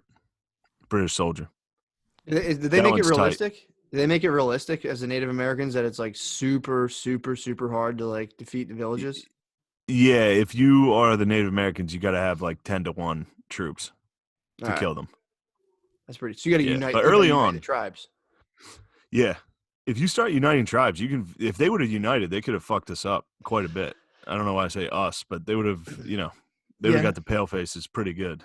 Yeah, that's true. If they weren't, well, yeah. That's the same thing with the Mayans. They did, the guy rolled in, and just pitted them all against each other. It was just like, fuck this guy. He also, he didn't Cortez go in and just like off the bat ransom the top. He was like, yeah, thanks for letting me in your palace, and just like 2 nights later was just like, fuck you, dude, you're my prisoner. Yeah, like, he had the king like right away, and they're like, oh fuck, shit. And he was like, yeah, go get some gold.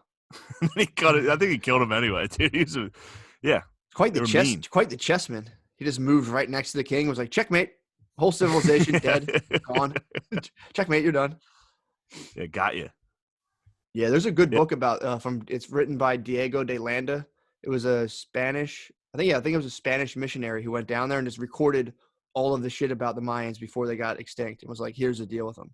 He hated them. He was like, these guys suck. He got executed, I think, eventually in Spain. The Mayans had to be extinct before any Was it who went down there first? It was a Spanish or Portuguese? I think the Mayans.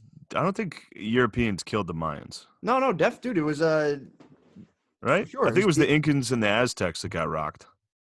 No, the Mayans, bro. It was the all right. Diego de Landa was the one who went down there and was just like they would search their things for like relics of witchcraft or whatever it was. They'd call it whatever they would call their barbaric religion. And if he found you shit, they would just beat the fuck out of you. Then I think he started like burning people and shit, and then the crown found out and was like, dude, what the fuck? And he was just like, I'm sorry. Yeah, like, my bad. We're gonna kill you now. The king he went down there for the king and like killed a bunch of people, and the king was like, idiot, what'd you do that for? I didn't know I wasn't allowed to do that. He's like, I'm talking to God. Dude, the French would send missionaries, like these Jesuits and shit, would go into the wilderness, like they were like language experts to try to spread Catholicism, but they like trained to get murdered.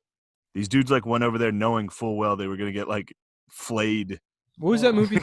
You're gonna get eaten. Silence, is that the movie about? Yeah, that movie's great. I tried watching it, but it was back before I was making money, so it was a rip, and the sound was fucked up. No, it's really good. I should go back and watch it again. The same thing happened when I tried to watch either Syriana or Michael Clayton. I can't remember which, and because of which I've never seen one of the two. I can't remember which one it was. Yeah, I think they're the same. They're the same movie. I think there was a bunch of those. Wasn't there one with Leonardo DiCaprio? Where he plays what, like a? Is that Siriano? There's one with him and Russell Crowe. Yeah, I don't remember. Where they play After 9/11, there was a bunch of like terrorist thrillers that were like somehow not like they never like killed any terrorists. Yeah. There's always plot was always like we're the ones in on it. Really? Like America is behind it. Not 9/11, but like we're controlling the strings here. You can't kill that guy. You know? Wait, when was it? This was you're Does saying that make after, any sense? after 9/11. After you're saying after 9/11, there was like movies about terrorists where at the end it would be like America was like behind. I think all? it was probably towards the end, or not the end of the Iraq War, but like once we realized Iraq was a mistake, they started making these movies that were like, Gotcha. yeah, like you'd be, there'd be a field agent that was like gung ho, and then a CIA. I think I'm just describing the movie with Russell Crowe and Leonardo DiCaprio. No, that's a classic trope in like the buddy cop movie. Like they solve the mystery, but the police chief's crooked the whole time. Yeah. They're like, oh shit, turn around, we figured out the mole. Well, that's like in an otherwise almost perfect movie. The biggest flaw in Minority Report is when fucking Max von Sydow, what's that guy's name? Max von Sydow's character goes, just how did you say she drowned again? And then Tom Cruise go, I never said she drowned. And they throw in that like cheese dick fucking like trope at the end of the movie. Yeah. That cliched, I never said she was, blah, blah, blah, blah, blah. But otherwise, Minority Report fucking rocks. I gotta watch it. I don't think I've seen it. Really? I don't think I've ever seen it. I think I tried to watch it recently and it kind of sucks now. I could be wrong. Minority Report is the most prescient movie ever made. What's prescient mean? It means so that movie came out in 2002. And if you watch it now, and if it was made today, and it was supposed to be a movie portraying the future, it would still seem like 100% accurate. Like we're totally on track to, going to be the world. Everything else, they got the numbers wrong. They missed the mark. There's all these. Yeah, I watched. I tried to watch Blade Runner again, and I think that was set like a year ago. Yeah, it's set in like 2017. It's like flying cars and shit. Blade Runner is a fucking masterpiece. I mean, it's like, but just the metric of like how accurate a movie is at portraying the future, I don't think anything fucking tops Minority Report. It's truly crazy to watch. How it's like nothing. I mean, it literally looks like it could have come out like this year when you watch it now, and they're still talking about 2050. Damn, you get me fired up, dude. Dude, the politics are all still relevant too. I mean, it's like the whole thing's about like, what if we had a way to predict crime before it happened, and like, I mean, yeah, there's so many details of the movie that are even the extent that like, like how DC has become like rapidly gentrified, which was already starting to happen at like in 2002 anyways. I mean, it happened in like the mid 90s, but like that he just like lives in DC, when I guess not really 2002, you'd have to go further back, but I mean, that's a minor point. The way things look, like the products and shit, being able to control things with your hands on like a screen. Yeah, Matt, you used to do that on stage. Oh yeah, Matt, like shows would be like, "Hold on, my next joke is coming." I pretend like those future movies where they're like beep beep beep beep. Yeah, and people would honestly be upset. That's all Minority. people in the crowd would be like, "What the fuck am I looking at?" And I'd be like, "Next joke." Yeah, that's all like Minority Report, like all that shit was fucking like, like the Wii came out and like Minority Report kind of like fucking. Huh. I don't know. I wonder when movies. You play Total War. I'll watch Minority Report. Yeah, I wonder if movies that predict the future, like, damn, that got it right. It was never an idea. Then some evil guy watched it and was like, perfect. I'll just do that thing. And from the movie. Yeah, and they're like, fuck, that's a good idea. Yeah, like making a Death Star. That'd be sick if we had that. Yeah, true. We should have that. We should be working on that. Dude, imagine that. If you wanted to fuck with another country, if the United States military did make a Death Star and flew it, like if they like, Mockingbird Media, like Afghanistan or whoever they wanted to fight. I guess now I think they're fighting Africa. They're trying to go take their, like natural resources. hit them with like the brand new Star Wars, and then just act it out over them where they're like, "Oh fuck!" Just have those little tiny planes. Like, beep, beep, beep, beep, beep, beep, beep. Don't. It could just be just regular harmless lasers just flying. Like, beep, beep, beep. They're like, oh. We should start psyoping the world like hard with just made up shit like that. Yeah, that'd be awesome. Harder than we do. We should. Yeah, we should build like a giant. You could build something that just floated above Afghanistan that was big enough. Like ID4 on Afghanistan. You just scare them and be like, "Yo, the Death Star is above you guys. You better not fuck up." I remember reading a popular like 20 years ago where they're talking about like the future battlefield or whatever. Rail guns were a big thing, but they also had and I think that I don't know if like the Navy finally developed a functional rail gun, and they're like, yeah, it's not worth it. They spent like billions of dollars making this rail gun. Yeah, and like sound. They loved sound. They thought they could kill people with like Humvees with like speakers on them. Sonic boom. They also had a thing where they just like it was basically an open microwave, the directed microwave. Yeah. They just like tinfoil in a microwave and turned it on. And like cooked people from 300 like yards away, and they're like, "Oh, it's 100% safe." It would take like 10 minutes. Yeah. They had to like stand there and be like, "Oh, fuck." Oh my god, that's funny. It's like, put it up, popcorn, hit popcorn setting. Well, one of the things I remember they had, which is like some of the ideas that the military has are so juvenile, and like I mean I guess it would work, but it was like it's basically a satellite that's a fucking revolver with like big tungsten rods in it, and it can just drop the tungsten rods, like onto the earth, but the kinetic force of a tungsten rod dropping from space and hitting the earth is like it fucking blows the fuck up. It's like a meteorite. It's just extinct. Yeah, but like tungsten's like a valuable. It's like rare. You need it for light bulbs and shit. It's like, I guess you have to because it's Space Force is going to be Space Force is going. Did you see them unveil the Space Force flag? No, with Trump. Oh, it's fucking great. The flag, like Trump was standing behind the guy that was like holding it like at an angle, and the other guy tried to extend the flag, so the pole like came off the pivot and just hit Trump's foot. Trump walked away. It's everything the guy does. He's fucking funny. Is so funny. We got Space Force. Yeah, we have like the almost like the Star Trek logo. Really? Space Force. They should just steal. They should steal the Star Trek logo, and then when Star Trek complains, just be like, "Shut up." Shut up. Yeah. Eminent domain. We're calling it Star Trek.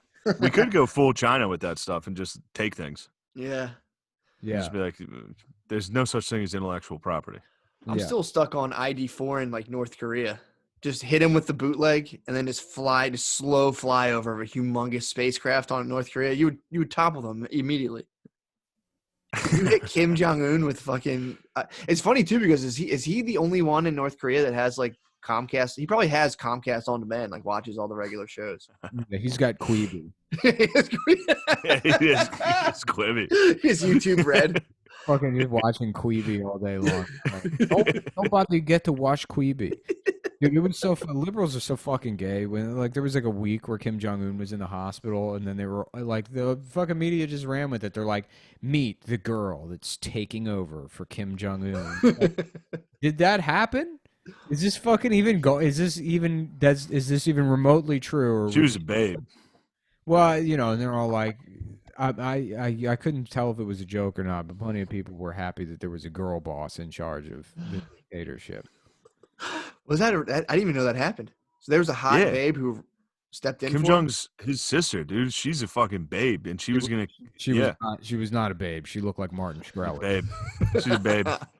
I mean, let's pull up a fucking side by side. They look exactly like each other. She looked like who? Martin Shkreli. Is it the guy who like bought the Wu-Tang album? It's that guy. Kim. I googled North Korean lady. It's Kim Jong Kim, I think, is her name. Yeah. Man, there's a bunch of hot North Korean ladies, actually. Is her name? Yeah. God damn it, she does look like Martin Shkreli. Her name's Kim. In that one picture. Yeah. Let me see. Hold on. Kim Jong Un's sister.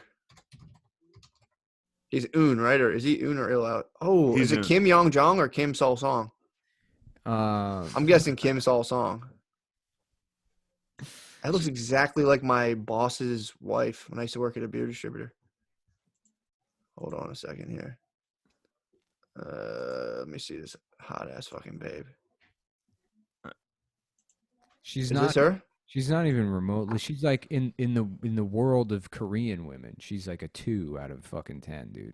Is this her? In the world of North Korean women, please. Yeah, no, dude. North Korean women are hardy. True.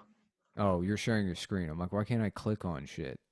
Yeah, is that her? That's her, right? Like, why does my desktop look all weird now? Fuck the Look, Korea. no, that's not her. Okay. Kim. No, her picture was on that last screen. Her name's Kim Yo. It's Kim Yo Jung. Oh, okay. There she is, right there. Go down. There she is. Is her? She looks a little like Martin Shkreli. I'll give you that. She's not bad. Yeah, dude, she's a young cutie. Oh, okay. I hear you. A little bit of crawling out of a well vibe. That's a bad picture.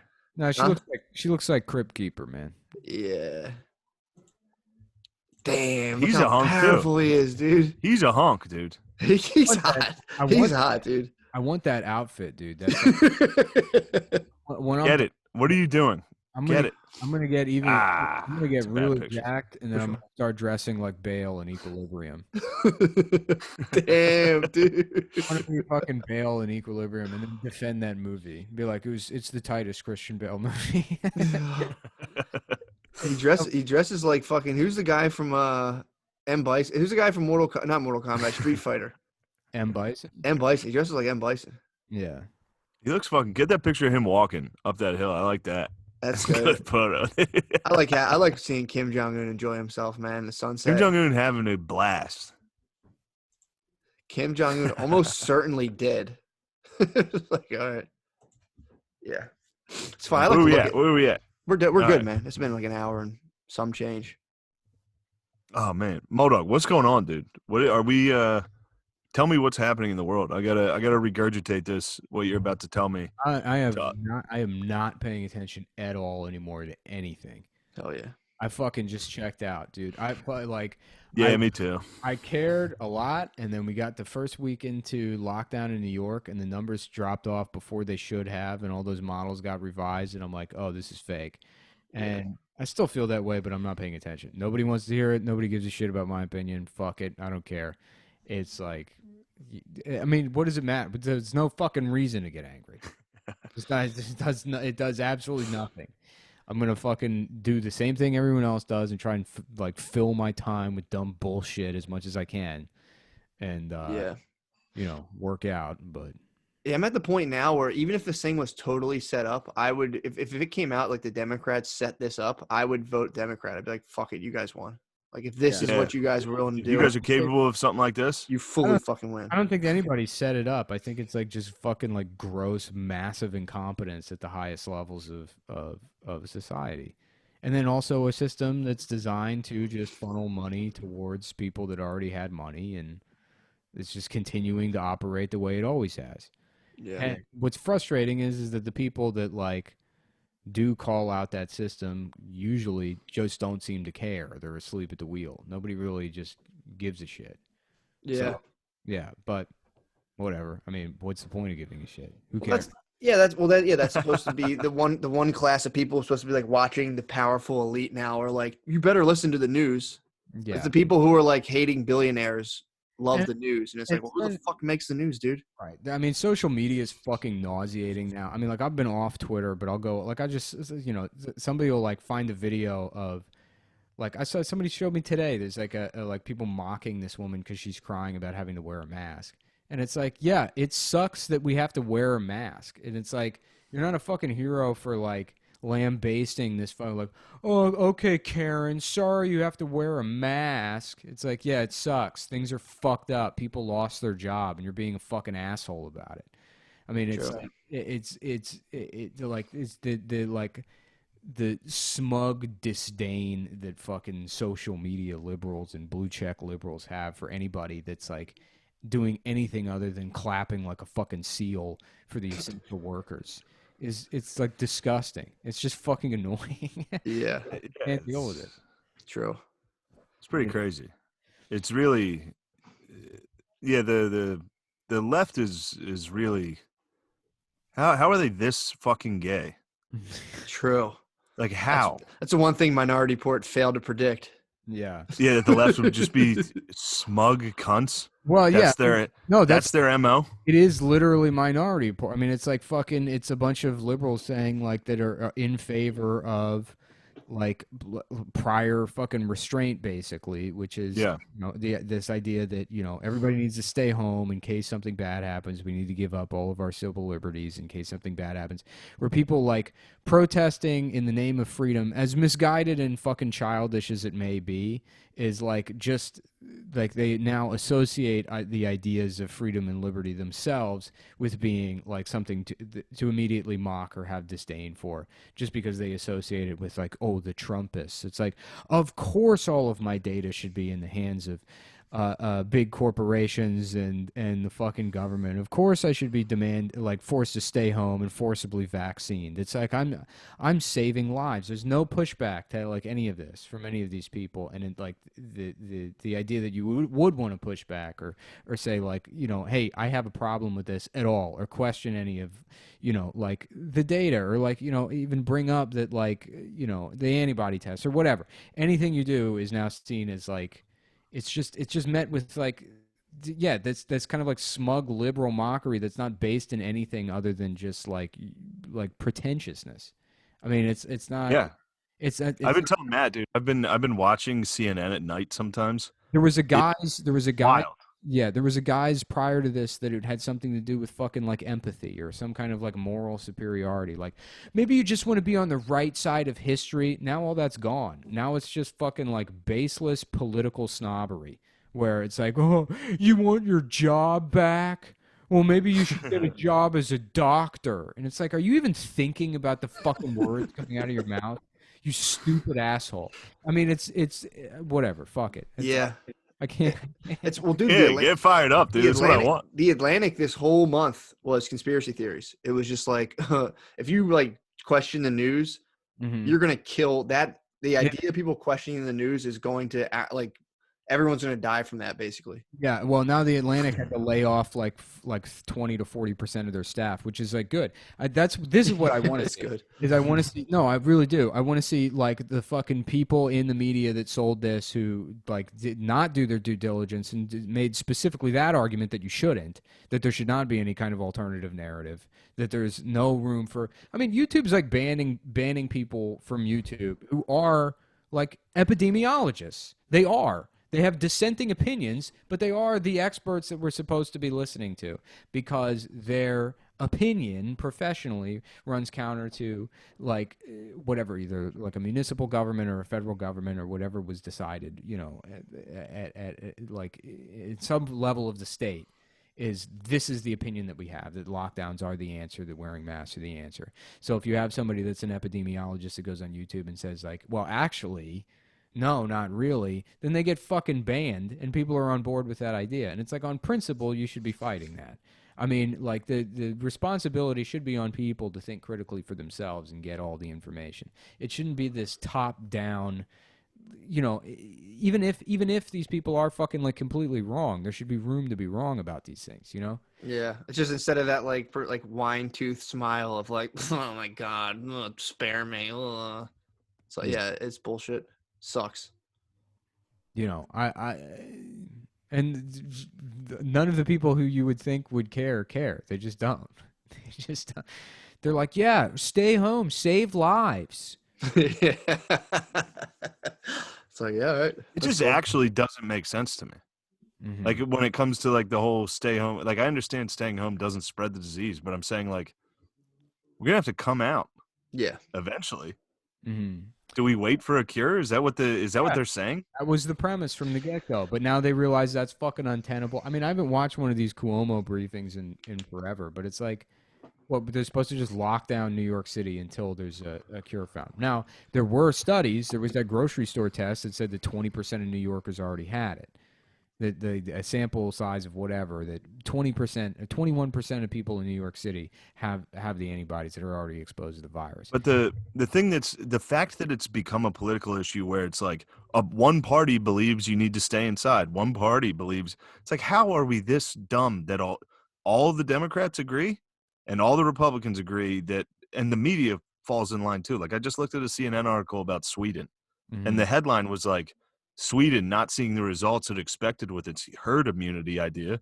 Yeah. And then the first quote, like 5 paragraphs down, of course, was Sweden being like, yeah, I mean, the results were about off by about 1%, but this is about exactly where we thought we'd be. And it's like, why? Like, why are you? I don't know. I just and it's just like abortion, where there's both sides have like what, you don't like babies? Yeah, That's your, and then the other side's like, what, you don't like women? So yeah. like now with this argument, it's like, what, you want how many old people need to die so we can increase the GDP by 0.5%? Yeah. Absolutely, like, everything. How am I supposed to argue that? Yeah, absolutely everything is fucking political, obviously, but like this one is like fucking. It's absolutely fucking. Well, this is a real issue. This is like this is what now. Granted, I don't think it is that serious, but if it were serious, we see how our government would react, which is we're going to instantly politicize this. We're not together on anything. We're not going to be united. If there was like a World War III, half our country, we would suck. But both parties were united. Both parties were united instantaneously with the idea of passing a stimulus bill that fucking gives a bunch of money to large firms to fuck over smaller size firms, barely fucking extending, unemployment insurance or protections to people. And it's like that's what you can expect the system to do. And it works perfectly in that regard. There's a fucking, what's the number again? Like 2.2 trillion, whatever the first, like I said, I just had to check out. Yeah. I don't care. I really don't fucking care. And Farm Show. I just noticed you changed your name. Yeah. I'm hoping other people don't care either. I was saying.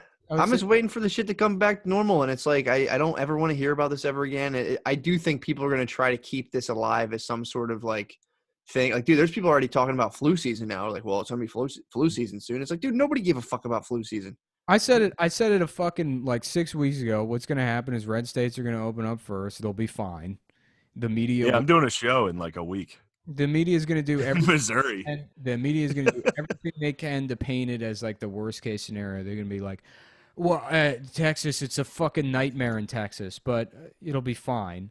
And they'll continue that narrative or whatever as long as they have to until the blue states, New York can reopen on their terms based on the science or the data. And it'll be an arbitrary fucking point, probably shortly after the election.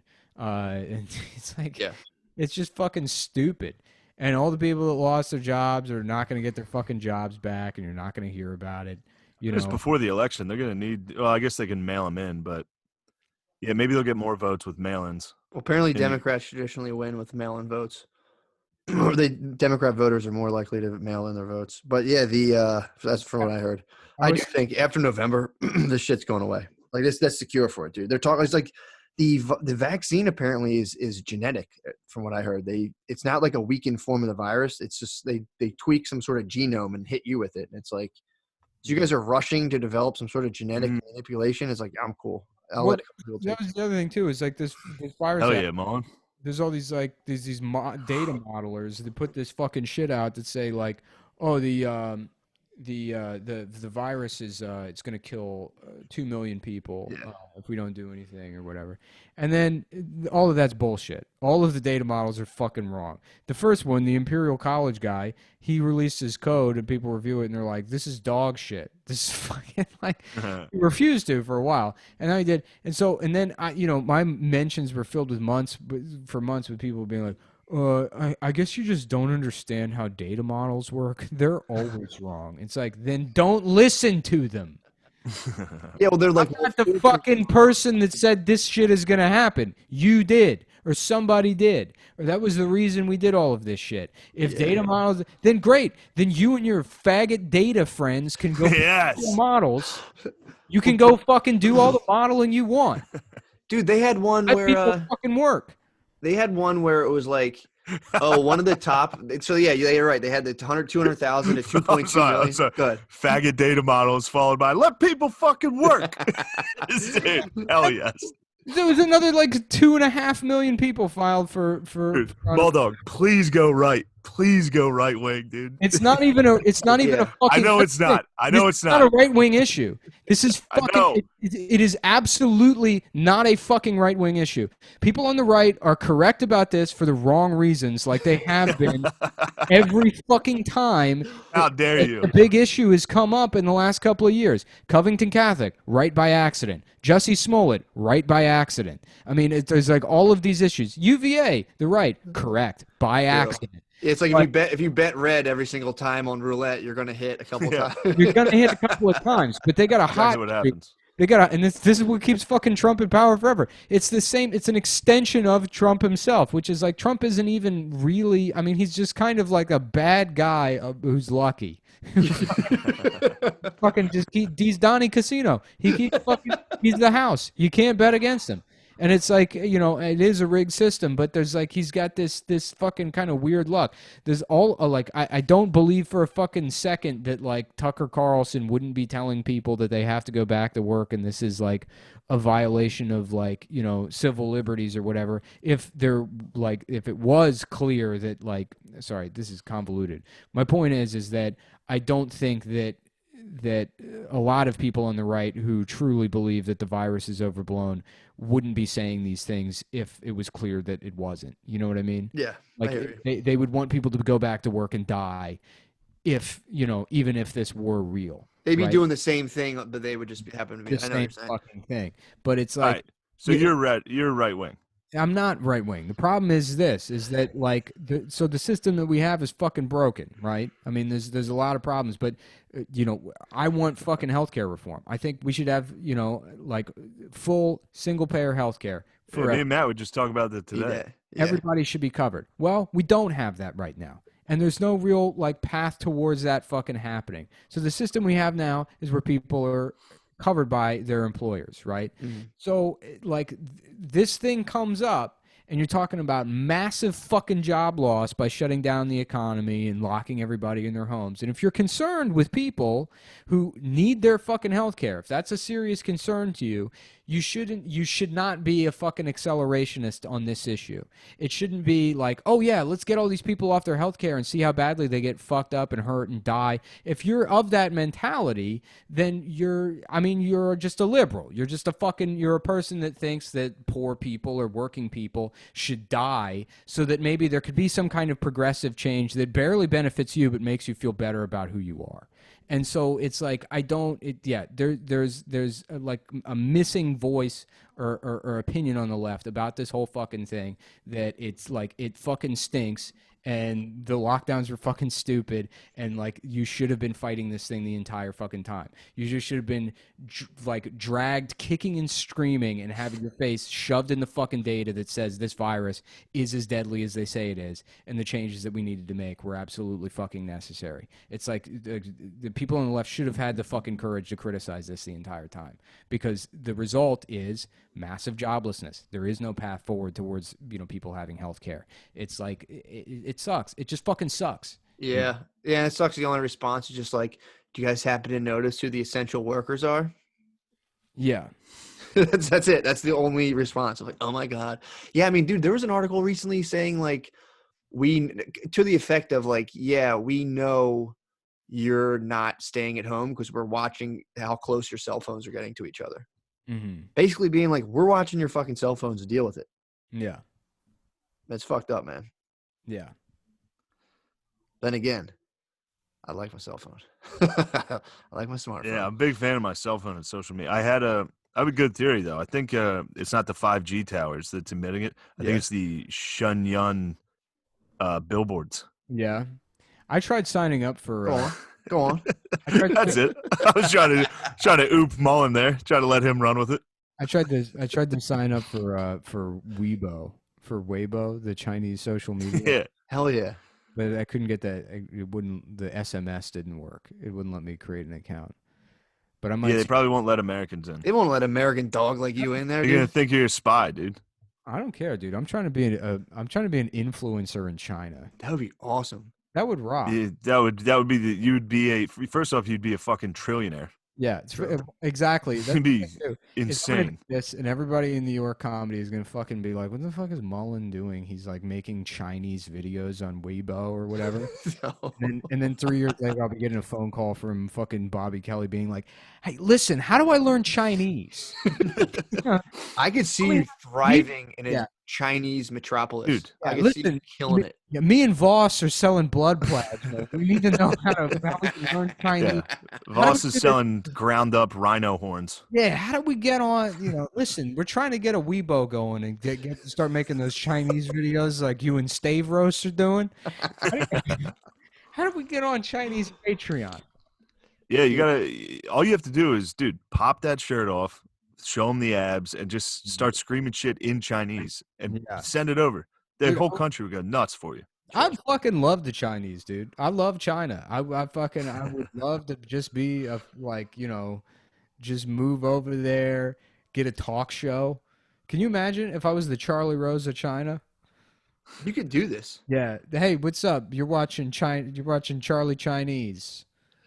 And then I speak Chinese with a North Carolina accent. And I'm Chinese Charlie Rose. If you did You learn, just have to interview party members. True. Wei bu shu Shao Lian Shu Shong Joe. My esteemed guest tonight is Shong Well. If you learned full flawless Mandarin, how hard if you were like on TV over there, how hard could you go with it? Would you be like, oh, like how? Oh, you know yeah. Would you adopt the laugh? Yeah. I feel like I could do it. Get startled and just go. I know a little bit of Mandarin. That's an Asian reflex, by the way. When Asians get startled, they stick their tongue out. No. I swear to God, look it up, dude. They go like a cultural Asian. They can't be born here. Like somebody from Asia. It's this weird thing where they go. I know at least Koreans. They get startled. They go, and it's like it's a reflex. Swear to God, look it up. All right. Just out of curiosity, not shitting on you because I think it's great and I hope it's true. Is it just from that one guy you worked with? It happened, and then I heard it, and I said, "Oh shit! I know. I remember that. Right. Someone else told me this. I'm telling you, dude. I'll look it up right now." Because it feels like getting scared is kind of an instinctual reaction. I'm telling you stick your tongue out. They Michael Jordan every time they get scared. They go from the foul line every time. I'm telling you, dude. Sticking tongue out, fear response. Tongue juts. I hope it. I mean, I'm rooting for you. I'm telling you, bro. I'd like to Google it and Google image that. That'd be funny if I just was like tortured by dreams. If I just had dreams that just fed me misinformation constantly. I'm like, no, somebody told me. I swear. I have that all the time. There's all this shit that I'm like, yeah, no, for sure. Like there's like fat, like for. And the funniest one that I ever had was like for some reason, and I still to this day cannot figure it out. And I've said it before. Is I got it in my head that fucking Nikola Tesla's parents were chocolatiers that invented milk chocolate.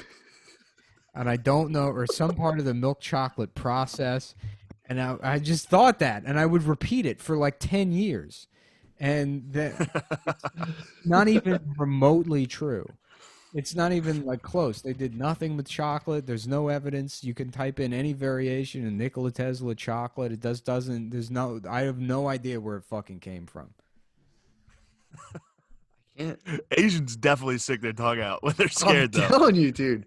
I'm telling you. Did you scare your boss when he did it? Yeah, it was. I actually. What did he do? What happened? So he used to make me. So I'm trying to get back to my. Okay, so he used to make me empty the shitty paper.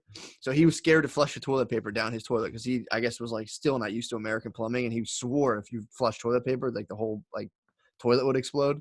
So you'd wipe your ass. Right. He's right about that. You'd wipe your ass and you put it in a thing, and he'd go empty the shitty paper. So I would take and I would throw the shitty paper, and then he would come back and like mess with me. And the one time I did it and it fell out and started blowing towards him, he went. And he jumped back. The shitty paper flew towards him, and then dude, he did it again because we were throwing out fluorescent light bulbs. So we we're throwing fluorescent light bulbs in a dumpster, and he came by and went, "Oh, the shit!" And he threw it in, and I think it like bounced off the edge and shattered in front of him. He went. He did it both times, dude. Solid theory. What if he does it watching scary movies? Like just sitting on the couch, just like.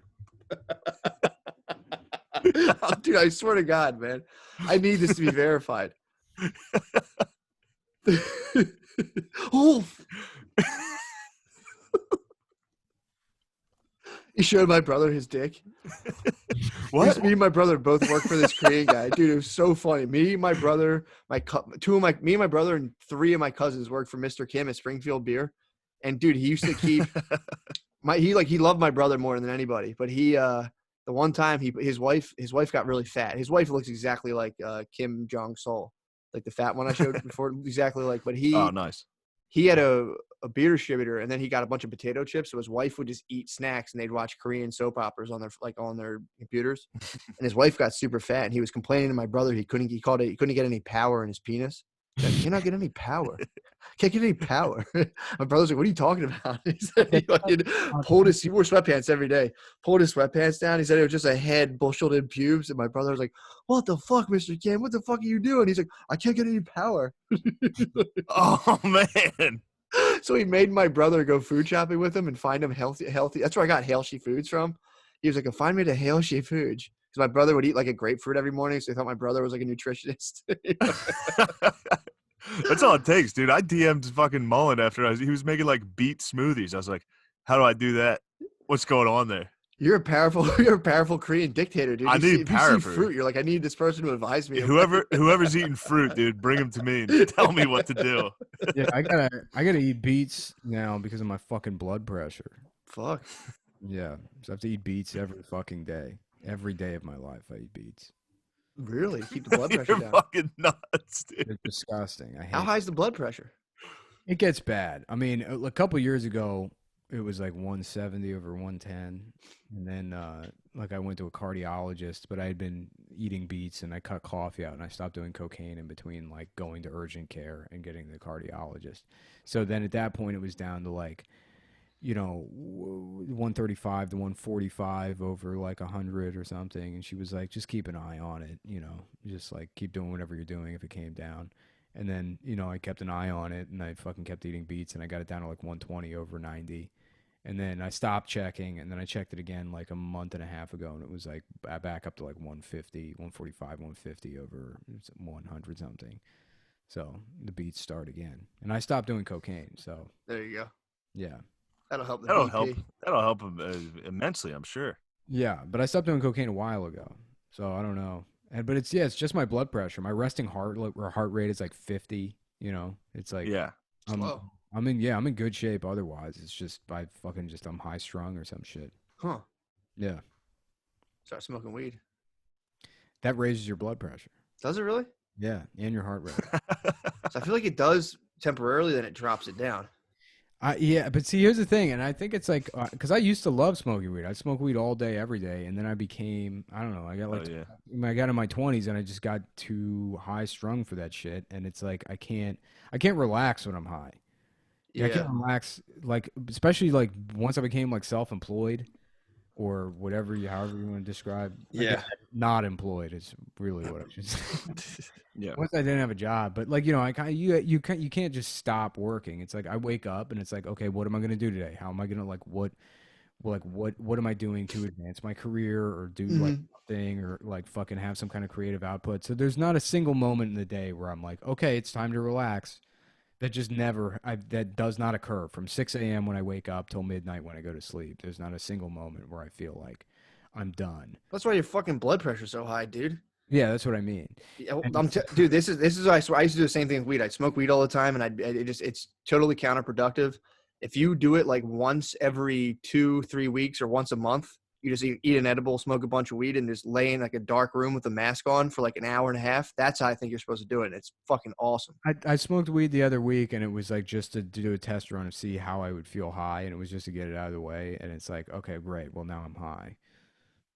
Yeah, see, I think you have to like lay there and just kind of by itself of like getting stoned and like watching The Simpsons. I'm like, yeah, I don't really get anything out of it. If you can lay there and just close your eyes and just look, because I can't really relax. I'm always like, I got to do this. I got to do this. Yeah. If I smoke a decent amount of weed and lay and just like listen to music and just completely tell myself like I'm done. I actually am relaxing. I find it very nice. Maybe I'll try that because honestly, I do need to like calm the fuck down. You have to set the intention to calm down, smoke a bunch of weed, and just lay there. It really sucks because I have a very nice life. I have like a fucking very nice life, and the biggest problem in my life is that I know that I can't enjoy it, and there's no reason for me not to, and it like kills me.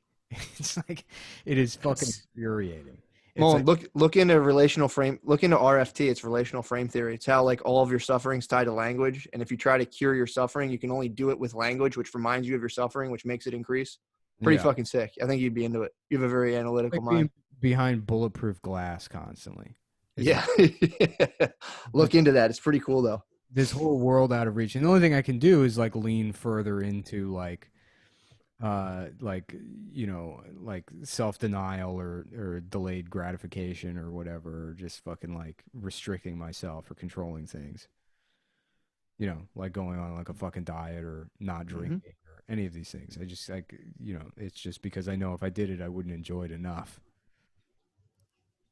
Hell yeah. Yeah, I'm telling you, dude. It's I was reading about this. It's called the retard framework. Retard frame theory. Yeah. How to think like a retard. Yeah. I'm gonna just do a self-help book and I'm gonna self-publish a self-help book with me on the front, in like a nice like blue button up, and it says "retarded mind, retarded penis," and just sneak it onto the carousel at King. Just drop it right there next to Tony Robbins. Retarded mind, retarded penis. It's like somebody try to pick that up and get it rung up at Kinko's. Like, yeah, I don't think we actually sell this. You know what? I don't think this is actually one of our products. Oh, fuck you. I've never seen this guy in my life. I don't know where this book came from, man. You should do that. Yeah, that's good. Fun. I did. Did we talk about it, Matt? I did therapy. Did we talk about that? You told me. Yeah, it's all right. Yeah, it's great. Yeah, I've never done it. Yeah, that's when we got onto the insurance thing because it was like $200. Yeah, it's great. I don't have health insurance. I don't. Yeah, so, it's such a good thing to do, and it's just so funny that it's so expensive because the person's only overhead is just a room, just not even like an apartment. It's just a room. Yeah, this was a phone call. Yeah, and it's like, dude, how is this $250 fucking for an hour? Like, what? Yeah, I stopped going to my psychiatrist, and result, she would probably refill a prescription if I asked her to, but she, like I had one time I went, and it was like $300 for a $45 session every time I saw her. So I would go like once every 3 months. I mean, it's like there's no way that's gonna be a regular thing. Yeah, it's fucking crazy. And it's crazy. And I went one time, and it was like I could only meet for like 25 minutes. And she was like, don't worry about it. I'm like, oh, great, because it was just checking in. And for the most part, it's like I don't go to therapy because it's like the process of shopping for a fucking therapist is like bullshit, Like a lot of like, I guess the couple I've seen are just like, I don't get anything out of it right away. And it's like, okay, well then I shouldn't have to pay you. Yeah. Yeah. It's like, if this sucked, I mean, they're like, all you did was talk, it's not like you fucking did the oil change, you fucked it up. It's like you just sat there and you said, well, how does that make you feel? It's like, I could do that myself. Yeah. You know what I mean? I feel like probably 80% of therapy you can do yourself. There's 20% where they can really offer some insight and like, think critically about like what's going on and really help you. But like, you're going to have to like look for that. Yeah, but for the price of a mortgage monthly, like $1,000 a month, it's like, dude, I have a house for that. You're telling me the thing you're doing for me provides $1,000 a month worth of value? It's like, right. I don't know, man. That's like, that's it. Like an engineer makes X amount of dollars an hour. You're making $200 fucking an hour. Yeah. You're making like Backpage call girl rate. Yeah. For exactly reframing what you said. That's what I went to school for social work, and they train you just to reframe things. Like you said, like, sounds like you're very upset. That sounds very upsetting to you. Right. It's like no shit, dude. No shit. It's upset. It's upsetting. It's like, what can I do to change my behavior? Tell me right now. Give me something to make me not upset. Tell me how to think about it differently. I don't need somebody to validate my fucking feelings. I'm fine with them on my own. You know, and you just don't really get that. Yeah, well, they're. I mean, I was talking to a guy recently. It's funny, dude. The story with the psychiatrist. So the next time I went to see her, you know, I had a full 45-minute session, and she's like, "So we'll just do 600, and it'll like we'll wrap the one from last time." And I was like, "Okay, well, I guess this will be the last meeting I ever come to." Yeah. The fuck. Yeah, it is. It is weird to end a session after you're like telling somebody about your life, and then it's like, well, my rates are usually about $250 an hour. It's like, oh fuck, man. Yeah. Well, that's crazy. I should have bought an Xbox. Exactly, dude. I should have just bought something that made me happy real quick. You could have bought a dirt bike, dude. Yeah. I could have bought a dirt bike and given it to a kid. Yeah. Yeah. It just in a neighborhood. You could have bought a kid. I'm telling you. Well, then the worst part is like that guy, the psychiatrist, at their best has to pin some sort of thing from the DSM, which in the DSM, I think in 1973, gay was a disease. So like there's a book where in 1973, if you're gay, they're like, oh yeah, you're gay. Like that's a mental disorder. And that same book is what they diagnose people out of now. So it's like they just change all the time. Like, oh wait, no, that one was bullshit. Sorry about that, everybody. That one wasn't real. But then they charge you. They hit you with a label, and then that way they can bill insurance. The whole system of it's absolutely retarded. It makes no fucking sense anymore. Damn. Well, I'm glad I just got into it. Well, no, yo, I'm telling you, dude. No, I'm excited. I'm eager to keep going back. We're gonna have to work on the pricing a little, but yeah. I mean, fuck it. We'll see what happens. I mean, I did one. You going to that guy everybody sees? Yeah. I don't. That's weird to me. Yeah, I don't know. We'll see. He's just gonna write like a banging script one day.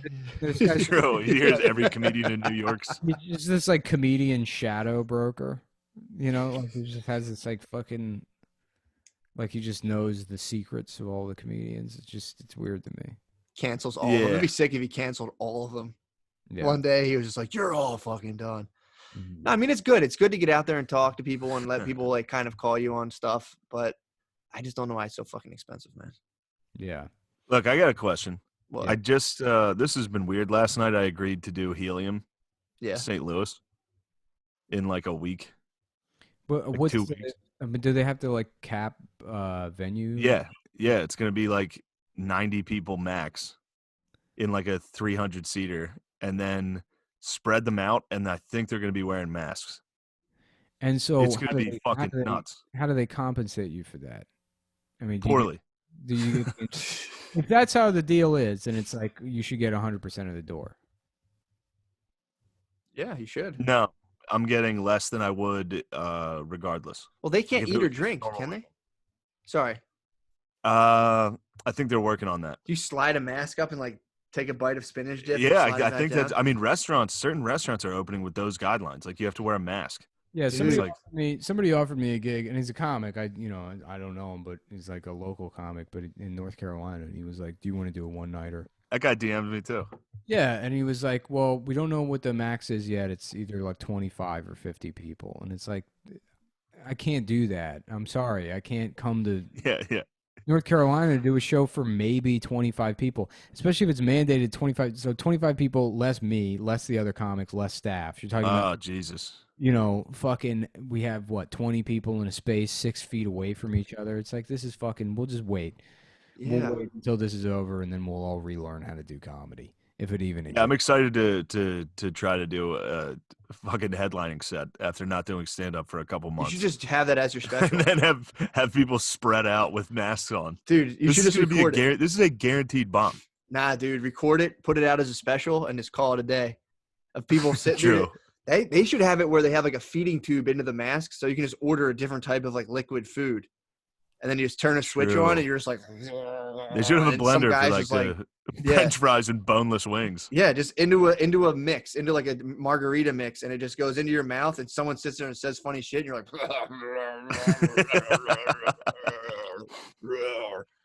Nah, dude. To the alcohol one.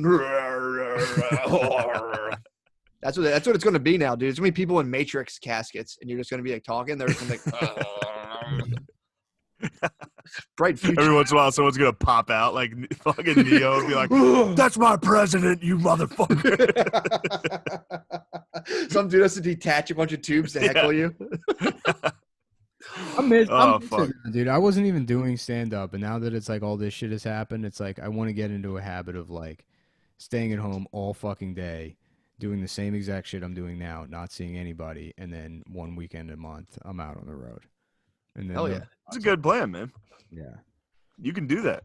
And just save you up. should Skype into every podcast, even when it's done. Yeah, for sure. I mean, look, I can tell you this much: after not having to leave his apartment for a month, there is no way I'm getting stopped to drive his fat ass from Queens to Brooklyn to do this. It won't happen. Just now that he knows that there's an option to literally phone it in.